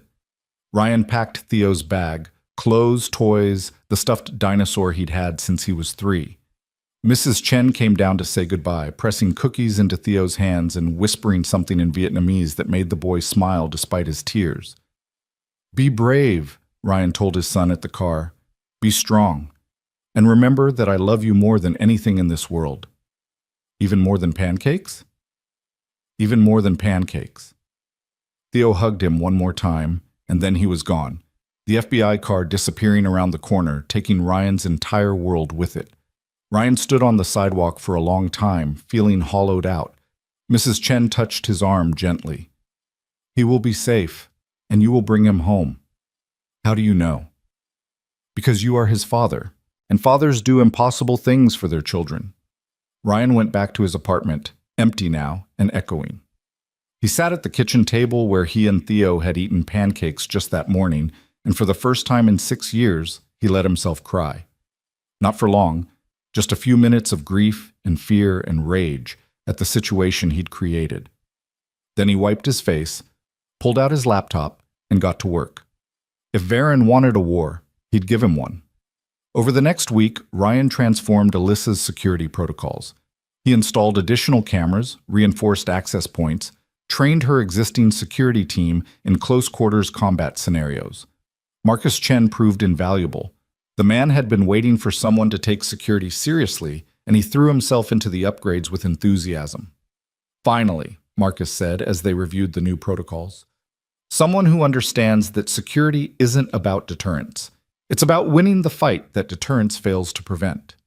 Ryan also monitored the leak operation. Alyssa had created a false transportation schedule showing Athena would be moved to a secure DoD facility in 10 days, transported via armored truck through a specific route. They'd buried the information in encrypted emails between Alyssa and Colonel Vance, but with just enough vulnerability in the encryption that a skilled hacker could break it. If Varen takes the bait, he'll hit the convoy, Ryan explained to the team. We'll have 3 layers of defense: visible security that looks standard, hidden backup that looks excessive, and a kill team that nobody sees coming. And if he doesn't take the bait? David Torres asked. He'd been surprisingly cooperative after the initial interview, even offering to help coordinate the false information. Then we know he has better intelligence than we thought, and we recalibrate. But Varen took the bait. 5 days after they'd planted the information, Vance's contacts reported unusual communications traffic among known Varon operatives. Travel patterns suggested personnel moving into position, weapon purchases through black market channels. He's coming, Vance confirmed. Probably a team of 12 to 15 professional mercenaries. They'll hit the convoy en route, overwhelm security through superior firepower. Then we make sure our firepower is more superior, Ryan said. The night before the planned convoy, Ryan video called Theo. His son looked healthy, happy even, surrounded by new friends in what the agents had carefully framed as an adventure. Dad, we went kayaking today, and tomorrow we're doing archery. That sounds amazing, buddy. When can I come home? Soon, maybe next week. How does that sound? Good. I miss you. I miss you too, more than you can imagine. After the call ended, Ryan sat in his empty apartment and wrote a letter, just in case. Instructions for Theo's care, access to his bank account, custody arrangements if something happened. He sealed it in an envelope addressed to Mrs. Chen and left it on the kitchen table. Then he checked his weapons, a Glock 19 that Marcus had secured through proper channels, a backup .38 revolver, and a combat knife. Not an arsenal, but enough. At 4 a.m., he drove to the staging area, an industrial warehouse where the convoy was being assembled. The armored truck looked impressive, built to withstand serious attacks. FBI tactical teams were positioned at key points along the route. Vance had even arranged for helicopter support, though they'd stay out of sight until needed. You don't have to be in the convoy, Alyssa said. She'd insisted on being there for the operation, despite everyone's protests. You can coordinate from a safe distance. If Varen wants me, I need to be visible. That's how we draw him out. And if he kills you? Then make sure it matters. Make sure Athena gets to the DoD and does what it's supposed to do. She grabbed his arm. Ryan, you've become important to this project, to me. Don't throw your life away for revenge. This isn't revenge. This is ending a threat before it comes back for another round. He met her eyes. And for what it's worth, you've become important to me too. Which is why I need to make sure you survive this. The convoy departed at 6 a.m., 3 vehicles, the armored truck in the center, security cars front and back. Ryan rode in the truck's cab, visible through the windshield to anyone watching. Alyssa was secured in the back, along with a decoy case that looked like Athena's containment unit. The real Athena was still in the B3 lab, under guard by Sarah Kwan and a team of Marines that Vance had positioned there. For the first 20 minutes, nothing happened. They drove through the city, onto the highway, following the exact route that had been leaked. Ryan's muscles were coiled tight, every sense alert for the attack he knew was coming. Movement, the driver said suddenly. Black SUVs, 2 of them, coming up fast from behind. Ryan grabbed the radio. All units, we have contact. Prepare for engagement. The SUVs accelerated, pulling alongside the convoy. Windows rolled down. Ryan saw the weapons. Assault rifles. Military grade. Down! He shouted. Gunfire erupted. Bullets hammered the armored truck, spiderwebbing the bulletproof glass but not penetrating. The driver maintained speed and control, executing exactly as trained. The security vehicles returned fire, their trained shooters targeting the SUV's tires and engine blocks. One SUV swerved, losing control, slamming into the highway barrier. The other maintained pursuit. More vehicles ahead, the driver reported, blocking the road. 3 trucks parked across all lanes, armed men taking position behind them. A proper ambush. Varon had committed serious resources to this. FBI, move in, Vance's voice came over the radio. Air support. You're cleared hot. But before the helicopter could engage, an explosion rocked the highway, planted charges, Ryan realized, tearing apart the road surface. The convoy vehicles swerved, barely maintaining control. And then the remaining SUV rammed them from behind. The impact threw Ryan forward, his seatbelt catching hard across his chest. The driver fought the wheel, but they were losing traction, sliding toward the barrier. Bail out, Ryan ordered. Defensive positions. They evacuated the truck just as concentrated fire turned the vehicle into a metal coffin. Ryan pulled Alyssa out, shielding her body with his, as they ran for cover behind the disabled security car. Bullets whined past his head. Someone screamed, one of the FBI agents, hit in the leg. The helicopter overhead opened fire with its minigun, tearing apart one of the blocking trucks. But there were too many hostiles, too much firepower. This wasn't just an ambush. This was a military assault. Vance, Ryan shouted into his radio. We need immediate backup. We're being overrun. 5 minutes out. Hold your position. 5 minutes might as well be 5 hours. Ryan returned fire, dropping one attacker, then another. But they kept coming, professional and coordinated, advancing under cover fire. And then Ryan saw him. Standing on top of one of the blocking trucks, surveying the battle like a general watching his army. Silas Varon in person, older than his photos, wearing tactical gear and an expression of cold satisfaction. Their eyes met across the chaos. Varon smiled and spoke into a radio. Immediately, the attack pattern shifted. The mercenaries stopped advancing on the convoy and focused fire specifically on Ryan's position. This was it. The real objective. Not Athena. Him. Ryan, what are you doing? Alyssa grabbed his arm as he stood, fully exposing himself to enemy fire. Giving him what he wants. Ryan handed her his backup weapon. Stay down. Keep the FBI agents alive. Backup will be here soon. You'll be dead before then. Maybe, but he'll be too. Ryan stepped out from cover, weapon raised, walking directly toward Varon's position. Bullets kicked up asphalt around his feet. One grazed his shoulder, hot pain but superficial. He kept walking, returning fire methodically, dropping any mercenary stupid enough to stay visible. 20 feet from Varon's truck, Ryan ran out of ammunition. He dropped the empty pistol and drew his combat knife. Varon laughed, and jumped down from the truck. He was armed with a pistol, could have shot Ryan easily. Instead, he holstered it and drew his own knife. You killed my brother, Varon said. His accent was thicker in person, Eastern European, carrying years of hatred. You took him from me. Now I take everything from you. Your brother was a terrorist. He deserved what he got. He was a visionary. He understood that American military dominance had to be challenged, that your technology had to be liberated. Varon circled, knife held expertly. And you murdered him for following his principles. I stopped a threat. That's what soldiers do. Then let us see who is the better soldier. Varon attacked, fast, trained, dangerous. Ryan barely parried the first strike, the blades scraping together with a metallic shriek. They traded blows, both men bleeding from shallow cuts, neither willing to give ground. In the background, sirens wailed. Backup was arriving. Varon's mercenaries were beginning to retreat. Their mission failed. But Varon didn't retreat. He pressed harder, fury overcoming tactics, the emotion that Ryan had been counting on. You have a son, Varon hissed, trying for a killing strike that Ryan deflected. 7 years old. Theodore.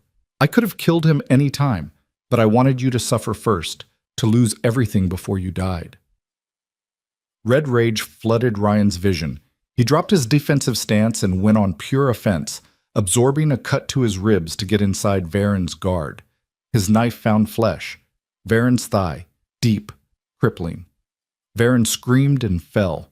Ryan kicked the knife from his hand and pressed his own blade against Varon's throat. You die here, Ryan said, and my son lives. That's the only equation that matters. Kill me, and the network continues. There are others. They'll finish what I started. Then I'll stop them too. That's what I do. Ryan pressed the knife deeper, ready to end it, to finish the revenge cycle that had started in Syria 6 years ago. Mercer, stand down! Vance's voice behind him. FBI has him surrounded. We can take him alive, get intelligence, dismantle his entire organization. Ryan's hand shook. Every instinct screamed to finish this, to make sure Varen could never threaten Theo again. But Vance was right. Alive, Varen could give them everything: names, locations, financial networks. Dead, he became a martyr, and the organization continued. Ryan pulled the knife back. "He's yours, Colonel." FBI agents swarmed forward, securing Varen, reading him rights he probably didn't legally have. Paramedics rushed to treat wounded agents. The helicopter landed, disgorging more tactical personnel. Alyssa appeared at Ryan's side, her face pale but her hands steady. "You're bleeding." "I'm alive, that's what counts." Ryan watched Varen being hauled away, still screaming threats in 3 languages. "It's over." But even as he said it, Ryan knew it wasn't entirely true. Varen might be captured, but his network remained. The threat had been diminished, not eliminated. Still, for now, Theo was safe. Athena was secure, and Ryan was alive to fight another day. That would have to be enough. 3 hours later, after being treated by paramedics and debriefed by FBI, Ryan finally made it to a phone. "Theo? Hey buddy, it's Dad." "Dad, are you okay? The agents wouldn't tell me anything." "I'm fine, everything's fine. And guess what? You get to come home tomorrow." "Really? Really? Really?" "Really, really. The bad stuff is over. We won." "Did you beat the bad guys?" Ryan looked at his bandaged shoulder, the bruises forming across his ribs, the cuts that would scar. "Yeah, buddy, we beat the bad guys. I knew you would. You're a hero." "No," Ryan said softly. "I'm just your dad, and that's the only job that matters." After the call, Alyssa found him sitting outside the FBI Mobile Command Center, watching the sun set over the highway that had almost become his grave. "The DoD wants to move up the demonstration," she said. "Colonel Vance thinks with Varen captured, the threat level has dropped enough that we can proceed safely in 2 weeks instead of 3. And you? I think I need a vacation after this, somewhere tropical, with no technology and no people trying to kill me." She sat beside him. "But first I need to ask you something." "Go ahead." "The job offer was for 3 months, but I'd like to make it permanent. Head of security for Nexus Corps, full benefits, salary, negotiable. You'd be protecting not just me, but the future of autonomous transportation." She paused. "And you'd be giving Theo the stable life he deserves." Ryan thought about Theo's birthday coming up, about the trampoline park and pancake breakfasts and all the normal moments he wanted his son to have. What about the danger?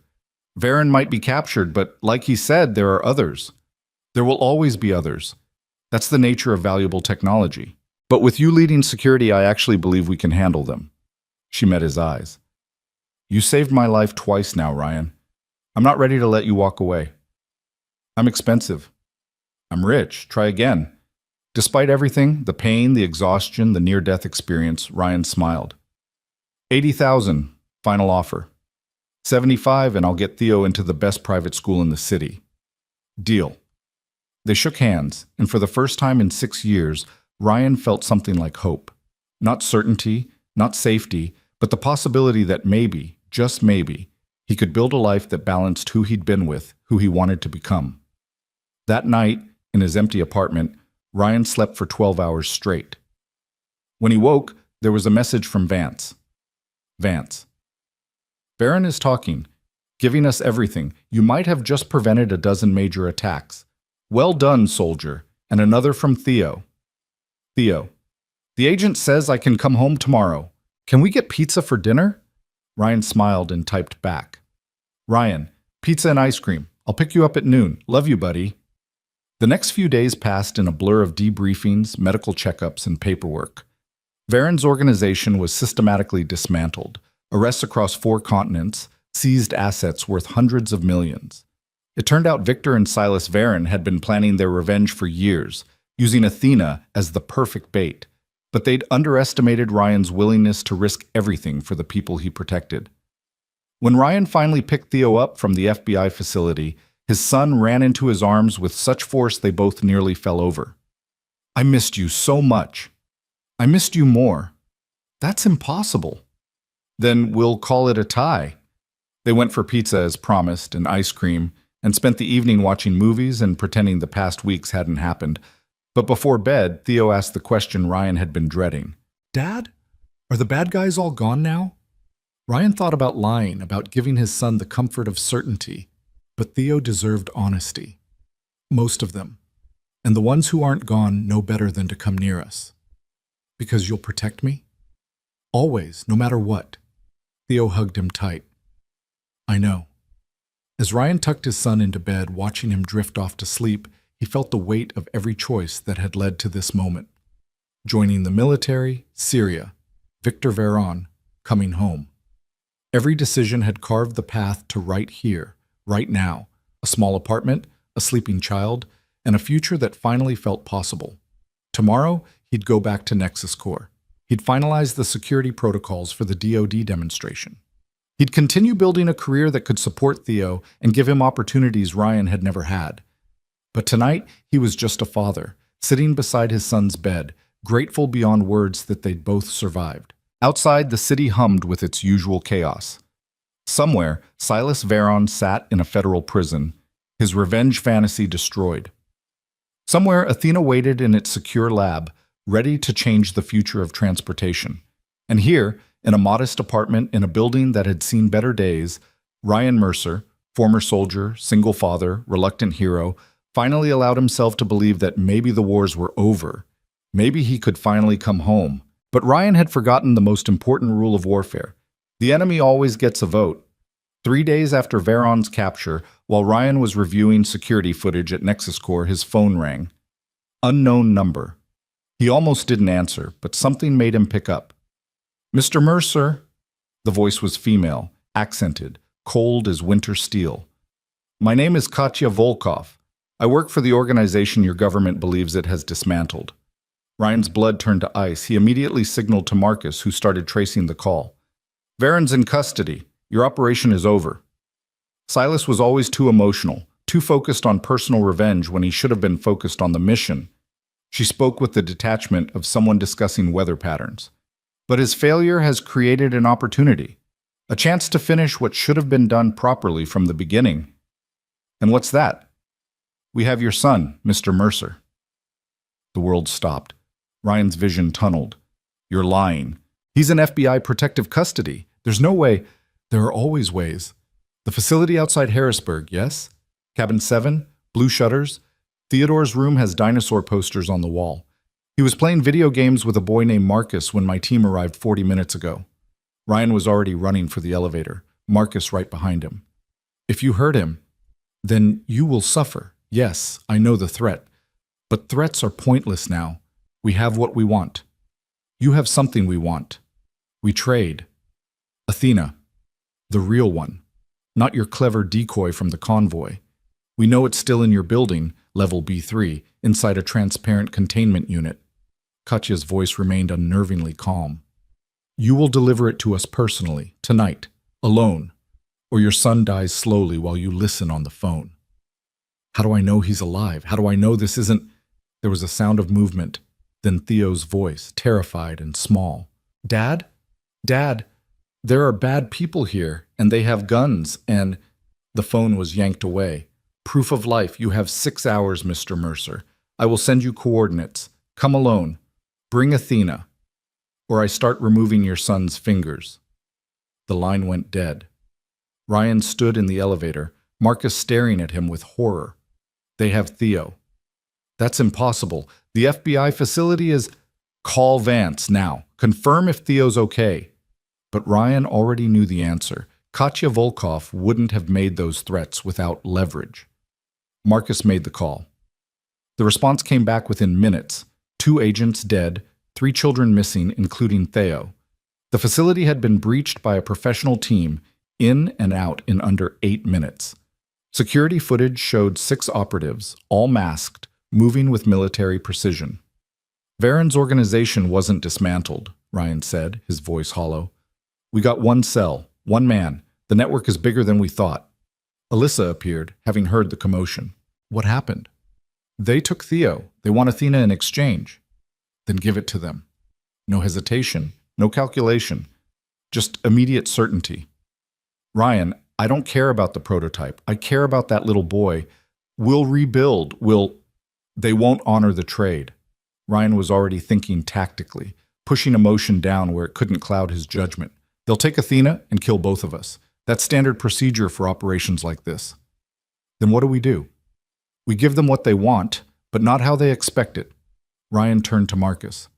I need the building's complete blueprints. I need weapons. And I need to know if you're willing to break about 15 federal laws.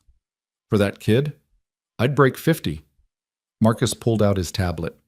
What's the plan? The coordinates Katya sent were for an abandoned waterfront warehouse, classic hostage exchange location.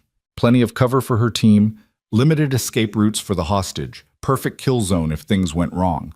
She was professional. Ryan had to give her that. It's a trap, Colonel Vance said over the encrypted line. He'd arrived at Nexus Core within an hour of learning about Theo's abduction. They'll have snipers positioned, probably claymores at the exits. You go in there alone, you're dead. Then I don't go in alone. I go in first. Ryan traced the warehouse layout on the blueprint. FBI positions here, here, and here. Sniper overwatch from this building, but nobody moves until I have eyes on Theo and confirm he's alive. And Athena? Ryan looked at the black box sitting on Alyssa's desk, the real prototype, pulled from B3 storage. $40 million of research. The future of autonomous transportation. Everything Alyssa's father had dreamed of building. We bring it, but we make sure they can't use it. Explain, Vance said, Doctor. Sarah Kwan, who'd been working frantically since learning about the situation, looked up from her laptop. I can install a kill switch. If Athena's systems don't receive an authentication code every 6 hours, the core algorithms delete themselves. No recovery, no backup. It becomes an expensive paperweight. How long do you need? I need 3 hours to code it properly. And Mr. Mercer? Sarah's voice cracked slightly. Bring Theo home. He's a sweet kid. He doesn't deserve this. Nobody does, Ryan said. But he's going to be okay. I promise. The next hours were a blur of preparation. FBI tactical teams moving into position around the warehouse. Marcus coordinating communications and backup plans. Alyssa trying to stay busy while clearly terrified for both Theo and Ryan. This is my fault, she said at one point, finding Ryan checking his weapons in a conference room. I brought you into this. I made you a target. Varen made me a target 6 years ago. You just gave me a reason to fight back. Ryan loaded a magazine into his Glock, the familiar motions calming. And after tonight, when Theo's safe and this is over, I'm taking that job offer. 80,000, remember? 75 and the private school. Fine, but I want dental included. She laughed, shaky but genuine. You're negotiating benefits while planning a hostage rescue? Keeps me focused on the future, on coming back. He finished with the weapons and turned to face her. Alyssa, if something goes wrong, nothing's going wrong. But if it does, make sure Theo's taken care of. Mrs. Chen will raise him right, but he'll need financial support, education funds. Everything's in my will, but I need to know you'll... Stop. Alyssa grabbed his hands. You're coming back, both of you, because I've gotten used to having you around, and I don't accept losing people I care about. You barely know me. I know you jumped in front of 4 armed men to save a woman who just fired you. I know you turned down a chance to kill the man who threatened your son because it was tactically smarter to take him alive. I know you love Theo so much it radiates off you like heat. She squeezed his hands. That's enough. That's more than enough. Ryan wanted to say something meaningful, something that captured the strange connection they'd formed through trauma and trust. But words felt inadequate, so he just nodded. At 8 p.m., Sarah finished the kill switch installation. It's done. Athena will function normally for 6 hours, then self-destruct unless you input this code. She showed him a 16-digit sequence. Memorize it, don't write it down. Ryan memorized it in 30 seconds. Old military training never faded. What if they try to copy the data before the timer runs out? I've encrypted everything with quantum key distribution. Even if they had a supercomputer, they couldn't crack it in 6 hours. After that, it won't matter. Sarah carefully placed Athena back in its case. Mr. Mercer, I know I'm just an engineer, but if you need backup in there, I need you here, making sure this system works exactly as promised. That's how you help. At 9 p.m., Ryan loaded Athena into a nondescript car and drove toward the waterfront. Vance's voice came through his earpiece, tiny, nearly invisible, but a lifeline to the tactical support surrounding the warehouse. FBI teams are in position. Snipers have visual on 4 hostiles outside the building.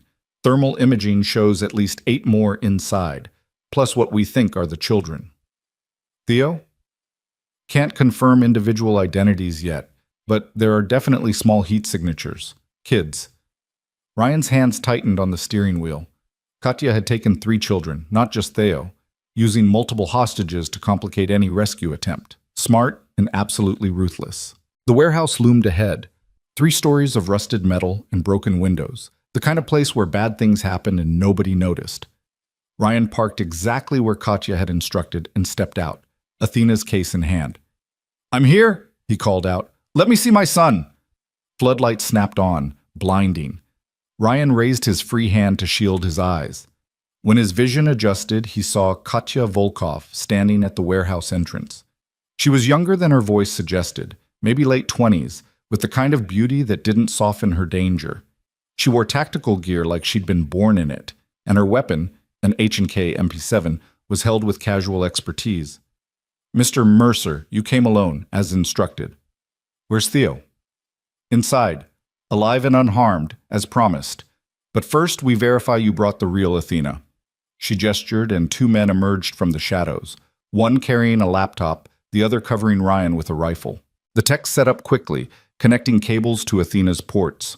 Ryan watched the diagnostic programs run, Sarah's code hidden deep enough that surface scans wouldn't detect the kill switch. "It's authentic," the tech confirmed after 5 agonizing minutes. "Full quantum encryption, all core algorithms intact. This is the real prototype." "Excellent." Katya smiled, and it was the most terrifying expression Ryan had ever seen, pure satisfaction without a trace of humanity. "Now we complete the exchange. Come inside, Mr. Mercer. Meet your son one last time." Ryan's earpiece crackled, Vance's voice urgent but controlled. "Don't go in there.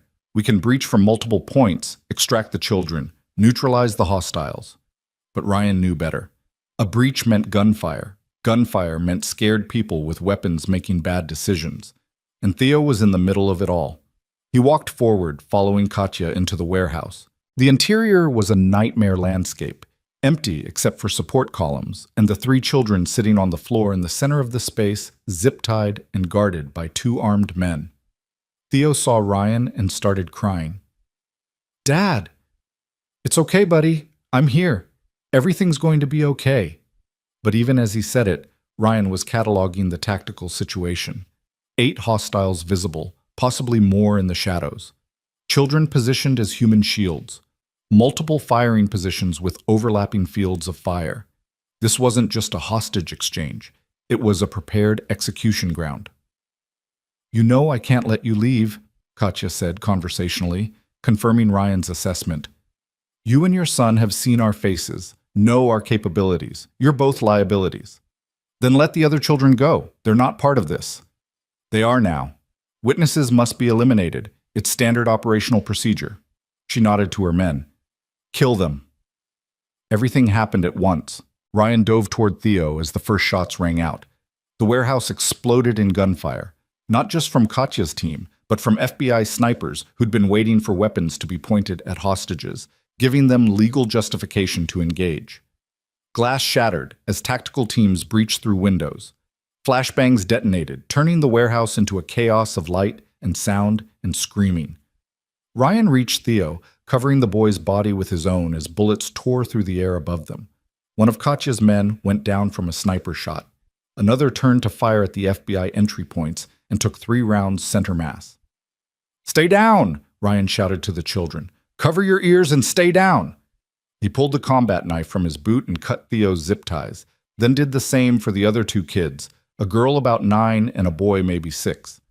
"When I say run, you run for that door. FBI agents will get you out. Understand?" All 3 nodded, terrified but focused. Ryan waited for a lull in the gunfire, 3 seconds when both sides were repositioning, and shouted, "Run! Now!" The children bolted. Ryan provided cover fire with his Glock, dropping one hostile who tried to intercept them. FBI agents grabbed the kids at the door, pulling them to safety. Theo was safe. Whatever happened next, Theo was safe. That's when the explosion hit. The north wall of the warehouse erupted outward, not an accident, but a planned demolition charge. Katya's escape route. Ryan was thrown backward by the shockwave, ears ringing, vision swimming. Through the smoke and dust, he saw Katya making for the breach, Athena's case in her hand. Two of her surviving team members provided covering fire while she escaped. Ryan forced himself up, ignoring the pain in his ribs, and ran after her. Behind him, Vance was shouting orders, FBI teams securing the warehouse and treating wounded. But Ryan only had eyes for Katya and the prototype she was stealing. He emerged into the cool night air in time to see Katya reaching a boat docked at the waterfront. She saw him coming and didn't hesitate. She raised her MP7 and fired. Ryan dropped and rolled, coming up behind a concrete barrier. Bullets chipped away at his cover. He returned fire, but Katya was already at the boat, her remaining team members laying down suppressive fire. "Mercer, fall back," Vance's voice in his earpiece. "We have helicopters inbound. We can track the boat."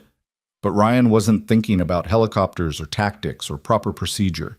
He was thinking about Alyssa's 3 years of work, about her father's dream, about the future Athena represented.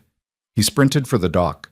Katya saw him coming and made a split-second decision. She could board the boat and escape, or she could stay and fight. She chose to fight, tossing Athena's case to one of her men and turning to face Ryan with cold fury. "Persistent," she observed, dropping her empty MP7 and drawing a pistol. "I respect that." They exchanged fire at point-blank range, both shooting, both moving, both refusing to die easy. Ryan felt a round graze his thigh, hot pain but not crippling. His return shot caught Katya in the shoulder, spinning her around. But she didn't go down. She charged instead, using the momentum to close distance, turning the fight into close quarters where her smaller size became an advantage. They grappled at the dock's edge, both trying for killing positions, both too well trained to give ground. Ryan was stronger, but Katya was faster, and she fought with the desperate fury of someone with nothing to lose. She got a hand on his throat. He broke the grip and threw her backward, too hard. She went over the edge into the water, the dark ocean swallowing her immediately. Ryan didn't wait to see if she'd surface. He turned to the boat, where the last two members of her team were casting off. Athena's case sat on the deck, 10 feet away and moving farther with each second. Ryan jumped. He cleared the gap between dock and boat, landing hard on the deck and immediately rolling to avoid the gunfire he knew was coming. One hostile down in the water, incapacitated by Ryan's momentum. The other turned his weapon toward Ryan's chest. The shot never came. An FBI sniper from the warehouse, perfect angle, perfect timing, put a round through the hostile's head before he could pull the trigger. Ryan grabbed Athena's case and dove back into the water, just as FBI boats rounded the bend, their spotlights sweeping the scene. The ocean was cold enough to shock his system, but he kicked hard for the dock, one arm holding the case above water. Hands reached down, FBI agents pulling him up. Somewhere in the distance, a helicopter searchlight was scanning for Katya Volkov. Paramedics were rushing toward the wounded. Vance was coordinating about 15 different operations simultaneously. And standing at the edge of the controlled chaos, wrapped in a blanket with Marcus's arm around his shoulders, was Theo. Ryan dropped Athena's case and ran. He swept his son up into his arms, holding him so tight he worried he might hurt him. Theo was crying, ugly, snotty, scared tears that soaked into Ryan's tactical vest. But he was alive, he was whole, he was safe. "I've got you," Ryan kept saying. "I've got you, buddy. You're safe now. You're safe." "I was so scared, Dad. They had guns and they said terrible things, and I know, but it's over now. They can't hurt you. Promise?" Ryan pulled back to look his son in the eyes. "I promise. And this time, I'm never letting you out of my sight again." A paramedic tried to check Ryan's wounds, but he waved them off. "Check my son first. Make sure he's okay." Theo was examined thoroughly, dehydrated, terrified, bruised from the zip ties, but otherwise unharmed. The other two children were similarly okay, already being reunited with their families in a scene that made even the hardened FBI agents tear up. Vance approached, looking exhausted but satisfied. We found Katya Volkov's body downstream. She didn't survive the fall. The rest of her team is either dead or in custody. It's over, Mercer. For real this time. The organization? We're rolling up their network now. Varen's been extremely cooperative once he learned his successor tried to continue operations without him. Turns out even among terrorists, there's professional jealousy. Vance managed a tired smile. You did good tonight. Unconventional and probably illegal in about 9 ways, but good. The prototype? Intact. Dr. Kwan is verifying it now. Vance paused. She also mentioned something about a kill switch? Seemed like a smart precaution. Very smart. We'll need to document that for the official report. But off the record, that's exactly the kind of tactical thinking we need protecting Athena going forward. Ryan looked at Theo, who was now wrapped in blankets and eating cookies that an agent had produced from somewhere. His son caught his eye and smiled, shaky but real. About that, Colonel, Ryan said. I'm taking the job at Nexus Corps full-time, which means I can consult on DoD security protocols, but I'm not going back into the field. My fighting days are over.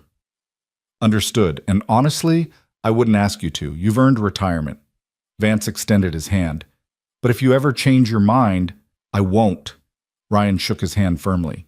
I've got more important things to do, like teaching my son to ride a bike and making pancakes and all the boring normal stuff I've been missing. Those are the things worth fighting for, Vance agreed. The boring normal stuff. 2 hours later, after statements and medical treatment and more bureaucratic paperwork than should be legal, Ryan and Theo were finally released. Alyssa had been waiting the entire time, pacing the FBI mobile command center like a caged animal. She saw them emerge and ran forward, then stopped, uncertain. I don't know if I should hug you or yell at you for being so reckless. Both, Ryan suggested. She hugged Theo first, gentle and maternal. Are you okay, sweetheart? I'm okay. Dad saved me. He's a real hero. He really is. She met Ryan's eyes over Theo's head. And apparently he's also an idiot who jumped into the ocean holding a $40 million prototype. It's waterproof, right? That's not the point. But it is waterproof. Despite everything, Alyssa laughed. Yes, it's waterproof. Sarah designed it to survive EMP blasts and nuclear fallout. Ocean water is barely an inconvenience. She stepped back, studying them both. You need food. You need sleep. You need about 1,000 things that aren't standing in a parking lot at midnight. We need pancakes, Theo announced. Dad promised pancakes. Then pancakes you shall have. Alyssa pulled out her phone. I know a 24-hour diner that makes the best pancakes in the city. My treat. They went to the diner. Ryan, Theo, Alyssa, and even Marcus, who insisted on providing security despite Ryan's protests that the threat was over. They crammed into a corner booth, ordered enough food for 6 people, and didn't talk about terrorists or prototypes or anything related to the nightmare they'd just survived. Instead, they talked about normal things. Theo's upcoming birthday, Marcus's daughter's soccer tournament, Alyssa's plans to expand Nexus Corps' research division, the kind of comfortable, meaningless conversation that Ryan had forgotten could exist. Dad? Theo asked around a mouthful of pancake. Can we go home now? I'm really tired. Yeah, buddy, let's go home. Alyssa insisted on driving them. Ryan's car was still at the warehouse, probably impounded as evidence. She pulled up to their apartment building, which looked exactly as it had that morning, despite everything that had changed. Thank you, Ryan said, for everything, for understanding about Theo, for the job, for caring about you both, Alyssa finished. That's not something you thank people for, Ryan. That's just what you do when people matter to you. Theo was already asleep in the back seat. Ryan lifted him gently, and Alyssa walked them to the door. I'll see you Monday? She asked. We need to start planning security for the DoD demonstration, which, given everything, will probably be more like a military operation than a tech presentation. Monday, Ryan agreed, with proper coffee and considerably less violence. Deal. She turned to leave, then stopped. Ryan, I'm glad you didn't die tonight. Me too. And I'm glad Theo's safe. Me too. And I'm glad you're taking the job because I genuinely have no idea how I'd protect Athena without you. Alyssa, Ryan shifted Theo in his arms. Are you saying all this because you're still on an adrenaline crash, or because you actually mean it? Can it be both? They stood there for a moment, two people who'd been through more together in 2 weeks than most people experienced in a lifetime. Then Alyssa stood on her toes and kissed his cheek, quick, almost professional, but carrying weight beyond the gesture. See you Monday, Mr. Head of Security. See you Monday, Ms. CEO. Ryan carried Theo upstairs, tucked him into bed still wearing his clothes, because the kid was too exhausted to change, and sat in the kitchen staring at the letter he'd written for Mrs. Chen, the one with instructions for Theo's care if Ryan didn't come home. He tore it up. He wouldn't need it. The wars were over. The threats were eliminated. He had a job that could support his son, give him opportunities, create the stable life Ryan had been fighting for since he'd left the military. Mrs. Chen knocked softly. Ryan, I heard you come home. Is Theo okay? He's okay. We're both okay. Ryan opened the door. Thank you for being here, for caring about us. You are family. Family takes care of family. She pressed a container into his hands, her Vietnamese soup, still warm. You eat, you sleep, you heal. I will. After she left, Ryan ate the soup mechanically, tasting nothing but feeling grateful for the gesture. Then he showered, scrubbing off blood and ocean water and the residue of violence. When he was clean and wearing old sweatpants and a t-shirt with holes in it, he checked on Theo one more time. His son was sprawled across the bed, mouth slightly open, completely at peace. Probably having normal kid dreams about dinosaurs and video games and whatever else 7-year-olds dreamed about when they weren't being kidnapped by international terrorists. Ryan sat on the edge of the bed, brushing hair back from Theo's forehead. I'm sorry, he whispered. I'm sorry I brought this into our lives. I'm sorry you were scared. But I promise, buddy, I promise that from now on things are different. No more danger, no more threats, just normal, boring life. Theo stirred slightly, not quite waking. Love you, Dad. Love you too, buddy. More than anything. Ryan slept that night, really slept for the first time in weeks. No nightmares, no waking in a cold sweat, just deep, healing unconsciousness. When he woke, sunlight was streaming through the window, and Theo was standing beside the bed, fully dressed. Dad, you promised we'd go to the trampoline park today. Remember? For my birthday that's coming up? Your birthday's not for 6 weeks. But you said we'd go! You promised. Ryan checked the time, 8:47 a.m. Way too early for athletic activity after the night he'd had. But a promise was a promise. All right, trampoline park. But you have to let me have coffee first. Deal. They spent the day jumping, playing, being normal. Ryan's bruised ribs protested every bounce, but he didn't care. This was what mattered. This moment, this kid, this life they were building together. His phone buzzed repeatedly, Vance with updates, Marcus with security questions, even a message from Sarah Kwan asking if Theo liked dinosaurs, because she had some ideas for his birthday party. But Ryan ignored them all. Today was about Theo. Tomorrow, he'd go back to being head of security. He'd protect Athena, help with the demonstration, start building the career that would give his son everything he deserved. But today was just about being dad. The following Monday, Ryan reported to Nexus Corps in his new capacity. Jennifer had prepared an office for him, modest but functional, with a view of the city and a second desk with art supplies. For when Theo visits, Jennifer explained, Ms. Grant was very specific about making sure he felt welcome. That's thoughtful. She cares. More than she usually lets herself. Jennifer handed him a tablet. Your security clearances have been upgraded. You now have access to everything. Personnel files, building schematics, even the executive communications. Ms. Grant wants complete transparency. Where is she? Conference Room B. The DoD demonstration planning meeting starts in 10 minutes. Ryan found the conference room already occupied. Alyssa, Marcus, Sarah Kwan, David Torres, Colonel Vance, and several DoD officials he didn't recognize. They all stood when he entered. Mr. Mercer, one of the officials said, extending his hand. General Bradley Marsh, I've heard impressive things about your capabilities. Just doing my job, sir. Your job included neutralizing a terrorist cell that's been targeting DoD interests for years. That's considerably more than just a job. Marsh gestured to the table. Please sit. We have much to discuss. The next 2 hours were intense, detailed planning for the demonstration, security protocols that made Fort Knox look casual, contingency plans for scenarios ranging from cyber attacks to natural disasters. Ryan contributed where he could, but mostly listened, learning the rhythms of this new world he'd entered. After the meeting, Alyssa caught his arm. Walk with me? They took the elevator down to B3, where Athena sat in its containment unit, gleaming under the laboratory lights. Sarah was at her workstation, running diagnostics, lost in her work. It's really something, isn't it? Alyssa said, gazing at the prototype.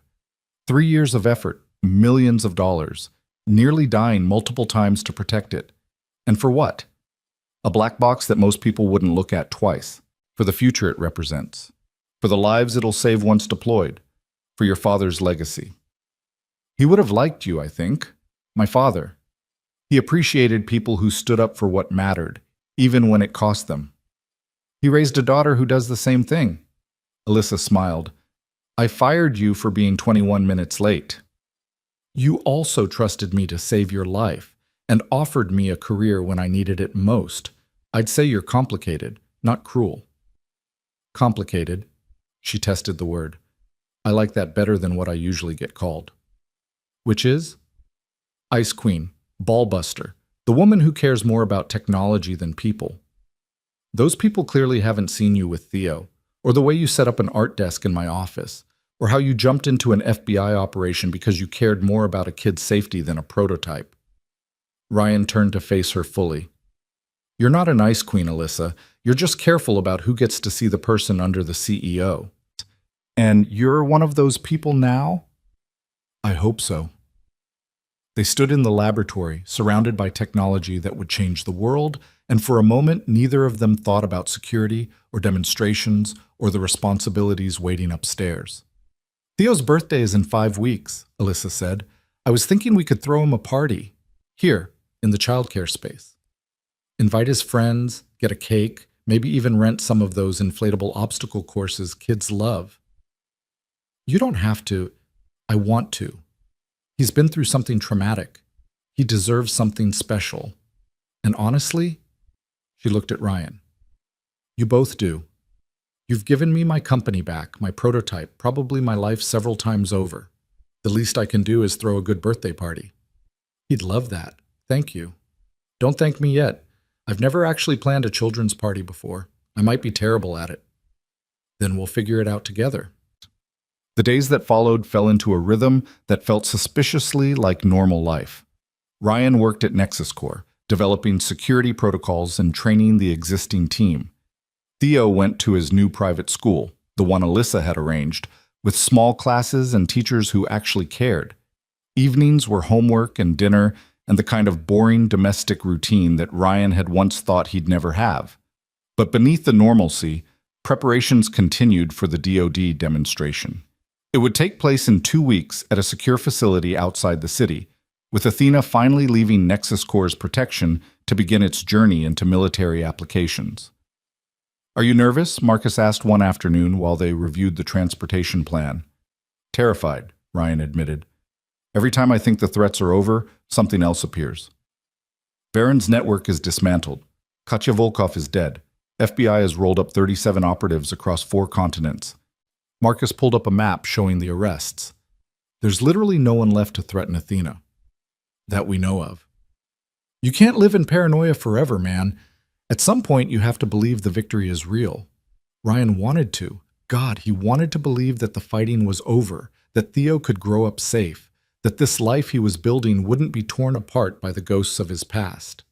But 6 years of combat operations had taught him that threats often came from directions you never anticipated. Theo's birthday arrived on a Saturday, perfect weather, sunny and warm. The Nexus Corps childcare space had been transformed with decorations, balloons, a cake shaped like a T-Rex, and enough activities to exhaust a small army of 8-year-olds. 15 kids showed up, Theo's classmates, some children of Nexus Corps employees, even the 2 kids who'd been kidnapped with Theo, their families wanting to celebrate survival and normalcy together. Ryan stood at the edge of the chaos, watching his son laugh and play and be completely, utterly himself. Mrs. Chen had come, bringing enough Vietnamese food to feed twice the guests. Marcus brought his daughter, who immediately appointed herself unofficial party coordinator. Even Colonel Vance showed up briefly, presenting Theo with a military challenge coin for exceptional bravery under fire. "He's a good kid," Alyssa said, appearing at Ryan's side with 2 paper cups of fruit punch. "Takes after his dad. He's better than me. Braver, kinder, less broken by the world." "You're not broken, Ryan. You're healing. There's a difference." They watched Theo navigate the inflatable obstacle course, racing against 3 other kids and laughing so hard he could barely breathe. "I never thought I'd have this," Ryan admitted. "After Syria, after the divorce, after everything went wrong, I thought my life was just about surviving. About making sure Theo had food and shelter and the basics. I never imagined," he gestured at the party, "at the life they'd built. This, you earned it, through every hard choice, every sacrifice, every time you chose to do the right thing, even when it cost you." Alyssa set down her punch cup. "And for what it's worth, I never imagined this either. A few months ago, I was alone in a glass tower, convinced that success meant isolation, that caring about people made you weak. You proved me wrong about that. We proved each other wrong about a lot of things. That we did." Theo ran over, breathless and excited. "Dad, Alyssa, we're doing the piñata. Come watch." They watched Theo take his turn, swing the bat with determined enthusiasm, and miss completely on the first 2 tries. But the third swing connected, candy exploding across the floor, kids swarming to collect the treasure. "Best birthday ever," Theo shouted, running back to hug Ryan. "Thank you, Dad. Thank you, Alyssa. This is perfect." Perfect, Ryan thought. Maybe it actually was. The DoD demonstration took place the following Thursday. Ryan, Alyssa, Marcus, and Sarah traveled in an armored convoy, overkill by most standards, but appropriate given their recent history. Colonel Vance met them at the secure facility, a converted military base surrounded by enough security to protect a presidential visit. "General Marsh is already inside," Vance reported, along with 3 senators, the Secretary of Defense, and about 24 DoD officials. "This is bigger than we anticipated." "Bigger meaning more important, or bigger meaning more complicated?" Alyssa asked. "Both. If Athena performs as promised, you're looking at a $200 million contract, maybe more for international licensing." Ryan saw Alyssa's expression, excitement warring with apprehension. This was everything her father had dreamed of, everything she'd worked toward, and it all came down to the next 2 hours. The demonstration was flawless. Athena guided an autonomous vehicle through obstacle courses, urban simulations, and combat scenarios with precision that made the military observers lean forward in their seats. Sarah provided technical commentary, Alyssa fielded questions with confidence, and by the end, everyone in the room knew they were witnessing something revolutionary. "Ms. Grant," General Marsh said as the demonstration concluded, "on behalf of the Department of Defense, I'm pleased to inform you that we're prepared to move forward with full procurement. Pending final contract negotiations, Athena will be deployed across multiple military applications within 18 months. Alyssa maintained her composure, professional, composed, the CEO everyone expected her to be. But Ryan, standing behind her, saw her hands trembling slightly, saw the emotion she was working so hard to contain. "Thank you, General. My father would have been honored." After the officials departed and the facility emptied, Alyssa finally let herself react. She sat on the floor of the demonstration room, head in her hands, and cried. Relief, grief, triumph, exhaustion, all of it pouring out at once. Ryan sat beside her, saying nothing, just being present. Sarah joined them, then Marcus, until all 4 of them were sitting in a circle on the floor of a military facility, processing what they'd accomplished together. "We did it," Alyssa finally said, wiping her eyes. "We actually did it." "You did it," Sarah corrected. "We just helped protect it." "No, we. All of us. Every person who believed this mattered enough to fight for it." Alyssa looked at each of them. "I couldn't have done this alone, and I'm grateful I didn't have to." They celebrated that night at the same diner where Ryan and Alyssa had talked all those weeks ago. The pancakes tasted better this time, Maybe because the weight of constant threat had lifted, or maybe because they were sharing the meal with people who understood what it meant to survive something together. "What's next for you?" Marcus asked Ryan. "Now that the demonstration's over, you could write your own ticket. Private security firms would kill to hire you." "I'm staying at Nexus Corps," Ryan said without hesitation. "Head of security, just like we agreed. Athena might be headed to the DoD, but Alyssa's already working on the next prototype. Someone needs to make sure she doesn't get kidnapped again." "I wasn't kidnapped," Alyssa protested. "I was temporarily detained by hostile forces." "That's just kidnapping with better vocabulary." They laughed, and it felt like release, like permission to finally relax after months of tension. 3 months later, on an ordinary Tuesday morning, Ryan dropped Theo off at school and drove to Nexus Corps. Jennifer greeted him with coffee and a schedule full of meetings about the new prototype, Athena 2.0, focused on civilian applications. The work was interesting, challenging, and completely free of gunfire. He spent his lunch break video calling Theo's teacher, who wanted to discuss Theo's excellent progress in math. Spent the afternoon training new security hires. Spent the evening picking Theo up from school, making dinner, helping with homework. Normal. Boring. Perfect. "Dad?" Theo asked that night while Ryan tucked him into bed. "Do you miss it? The soldier stuff?" Ryan thought about Syria, about Victor Veron, about all the violence and chaos that had defined so much of his life. Sometimes. The clarity of it, the sense of purpose. But mostly, no, this is better. Better than being a hero?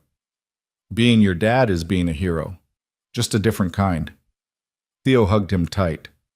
"I think you're both kinds of hero." After Theo fell asleep, Ryan stepped onto the balcony with a beer he still didn't drink and looked out at the city.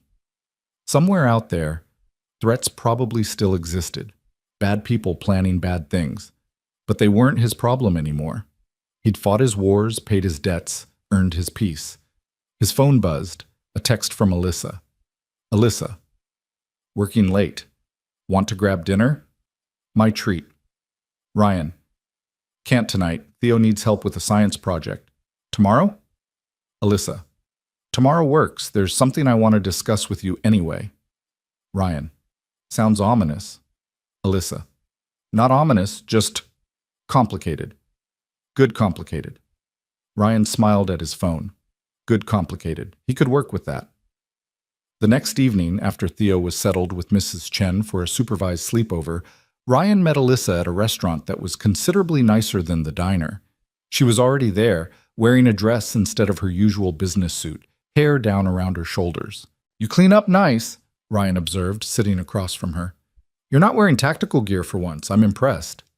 They ordered food, made small talk, danced around whatever she wanted to discuss. Finally, over dessert, Alyssa set down her fork. "I've been thinking about the future. Nexus Corps' future, my future, even your future, and I realized something important." "What's that?" "I don't want to do it alone anymore. Building technology, growing the company, facing whatever challenges come next, I want to do it with people I trust. People who've proven they care about more than just the bottom line." She met his eyes. "People like you. You're already doing it with people like me. I'm your head of security." "I'm talking about more than that. I want to make you a partner, not just an employee, but a genuine stakeholder in Nexus Corps' future. Equity, profit sharing, decision-making authority." She pulled out a folder. Of course, she'd prepared documents. "I've had the lawyers draw up papers, if you're interested." Ryan stared at the folder. "Alyssa, I don't know what to say." "You could say yes, or you could say no, or you could say you need time to think about it. All of those are valid responses." "Why me? You have David, Sarah, Marcus, people who've been with you much longer." "Because you saved my life. Multiple times. Because you care about protecting what matters, not just profiting from it. Because when you look at Athena, you see the lives it could save, not the money it could generate." She pushed the folder toward him. "And because over these past months, you've become someone I trust completely. That's rare. That's valuable. That's worth building a partnership around." Ryan opened the folder. The terms were generous, more than generous. The kind of offer that would secure Theo's future through college and beyond. There's something else, Alyssa continued. Something that's not in the business proposal. What? I care about you, Ryan, not just as a colleague or a business partner, but as a person. I care about Theo. I care about the life we've all been building together, this weird little family we've accidentally created. She took a breath. And I wanted you to know that before you make any decisions about the partnership. Because if you say yes, I want it to be because you believe in the business, not because you feel obligated to someone who has feelings. The word hung between them, fragile and significant. Feelings, Ryan repeated. Inconvenient ones, complicated ones. The kind that develop when you survive multiple attempts on your life together and realize that the person you're surviving with is someone you actually like. Alyssa looked vulnerable in a way Ryan had never seen before. So there it is. Full disclosure. You can take the partnership and ignore the personal stuff, or you can take both. Or you can walk away from all of it. Your choice. No pressure. Ryan set down the folder and reached across the table to take her hand. I have feelings too. Inconvenient and complicated and probably ill-advised. I've been trying to ignore them because mixing business and personal seemed like a recipe for disaster. But you know what? We've already survived actual disasters. Multiple kidnappings, armed assaults, international terrorists. I think we can probably survive dating. Is that what we're calling this? Dating? What would you call it? Cautiously exploring a mutual attraction while maintaining professional boundaries and prioritizing Theo's emotional well-being? That's way too many words. Let's stick with dating. Alyssa laughed, genuine and bright and absolutely beautiful. Dating it is. And the partnership? I need to talk to Theo first, make sure he's okay with Dad having a business partner who's also more than that. But if he's good with it, then yes, absolutely yes. They finished dinner talking about the future, not the threats or the dangers, but the possibilities. New prototypes to develop, new technologies to protect, a company to grow, a family to build, a life to live that wasn't defined by survival, but by choice. Later, walking to their cars in the parking lot, Alyssa took Ryan's hand. Thank you. For what? For not walking away that first day, when I fired you, when you had every reason to let me face those attackers alone. You stayed. You fought. You chose to help even when I didn't deserve it. You deserved it. Everyone deserves someone willing to fight for them. Even Ice Queen ballbusters? Especially complicated women who are secretly kind and care too much and make terrible first impressions. She kissed him then, right there in the parking lot, with security cameras probably recording and the night air cool around them. It was soft and tentative and perfect. Tell Theo I said hello, Alyssa said when they pulled apart, and that I'll see him this weekend. I promised we'd work on his science project together. He'll like that. He's been asking about you. Has he? He thinks you're pretty cool, for a grown-up. High praise from an 8-year-old. I'll try not to let it go to my head. Ryan drove home that night with something that felt suspiciously like happiness blooming in his chest. He found Theo and Mrs. Chen watching a movie, and after thanking his elderly neighbor and sending her home, he sat his son down for a talk. Buddy, I need to ask you something important. How would you feel if Alyssa became a bigger part of our lives? Not replacing Mom, but maybe being someone who's around more often. Someone who cares about both of us. Theo's face lit up. Like a girlfriend? Something like that. Would that be okay with you? Dad, she threw me the best birthday party ever. She's helping with my science project, and she makes you smile. Of course it's okay. Theo paused. Does this mean we get to visit Nexus Core more? Because the childcare room has really good video games. Probably. Would that be okay? That would be awesome. Ryan pulled his son into a hug, grateful beyond words for this kid's resilience, his kindness, his ability to adapt and thrive despite everything he'd been through. I love you, Theo. Love you too, Dad. Even when you're being all mushy and weird. That weekend, they met at Nexus Core, all three of them. They worked on Theo's science project together, turning it into something that was probably over-engineered but definitely impressive. Sarah stopped by to offer technical advice. Marcus brought his daughter for a play date. Even Jennifer joined them for lunch in the cafeteria, chatting about mundane things like traffic and weather and school enrollment. Normal, safe, good. Later, while Theo was occupied with the other kids, Ryan and Alyssa stood in her office, looking out at the city that had nearly cost them everything but had ultimately given them this. "I signed the partnership papers," Ryan said. "Made it official this morning. Then I guess this makes us business partners. And personal ones." That too. Alyssa leaned against him, comfortable and familiar. "Think we can make this work? The business, the relationship, raising Theo, protecting the next prototype? I've done harder things. We've done harder things. Together." Together, Ryan agreed. Because that was the truth he'd finally learned after years of fighting alone, surviving alone, carrying the weight alone. Some battles required backup. Some victories were only possible when you trusted someone else to stand beside you. And standing beside Alyssa Grant, with his son laughing in the background and a future that finally felt possible stretching ahead, Ryan Mercer, former soldier, single father, reluctant hero, finally understood what he'd been fighting for all along. Not victory, not revenge, not even survival. Just this moment, these people, this life, this home,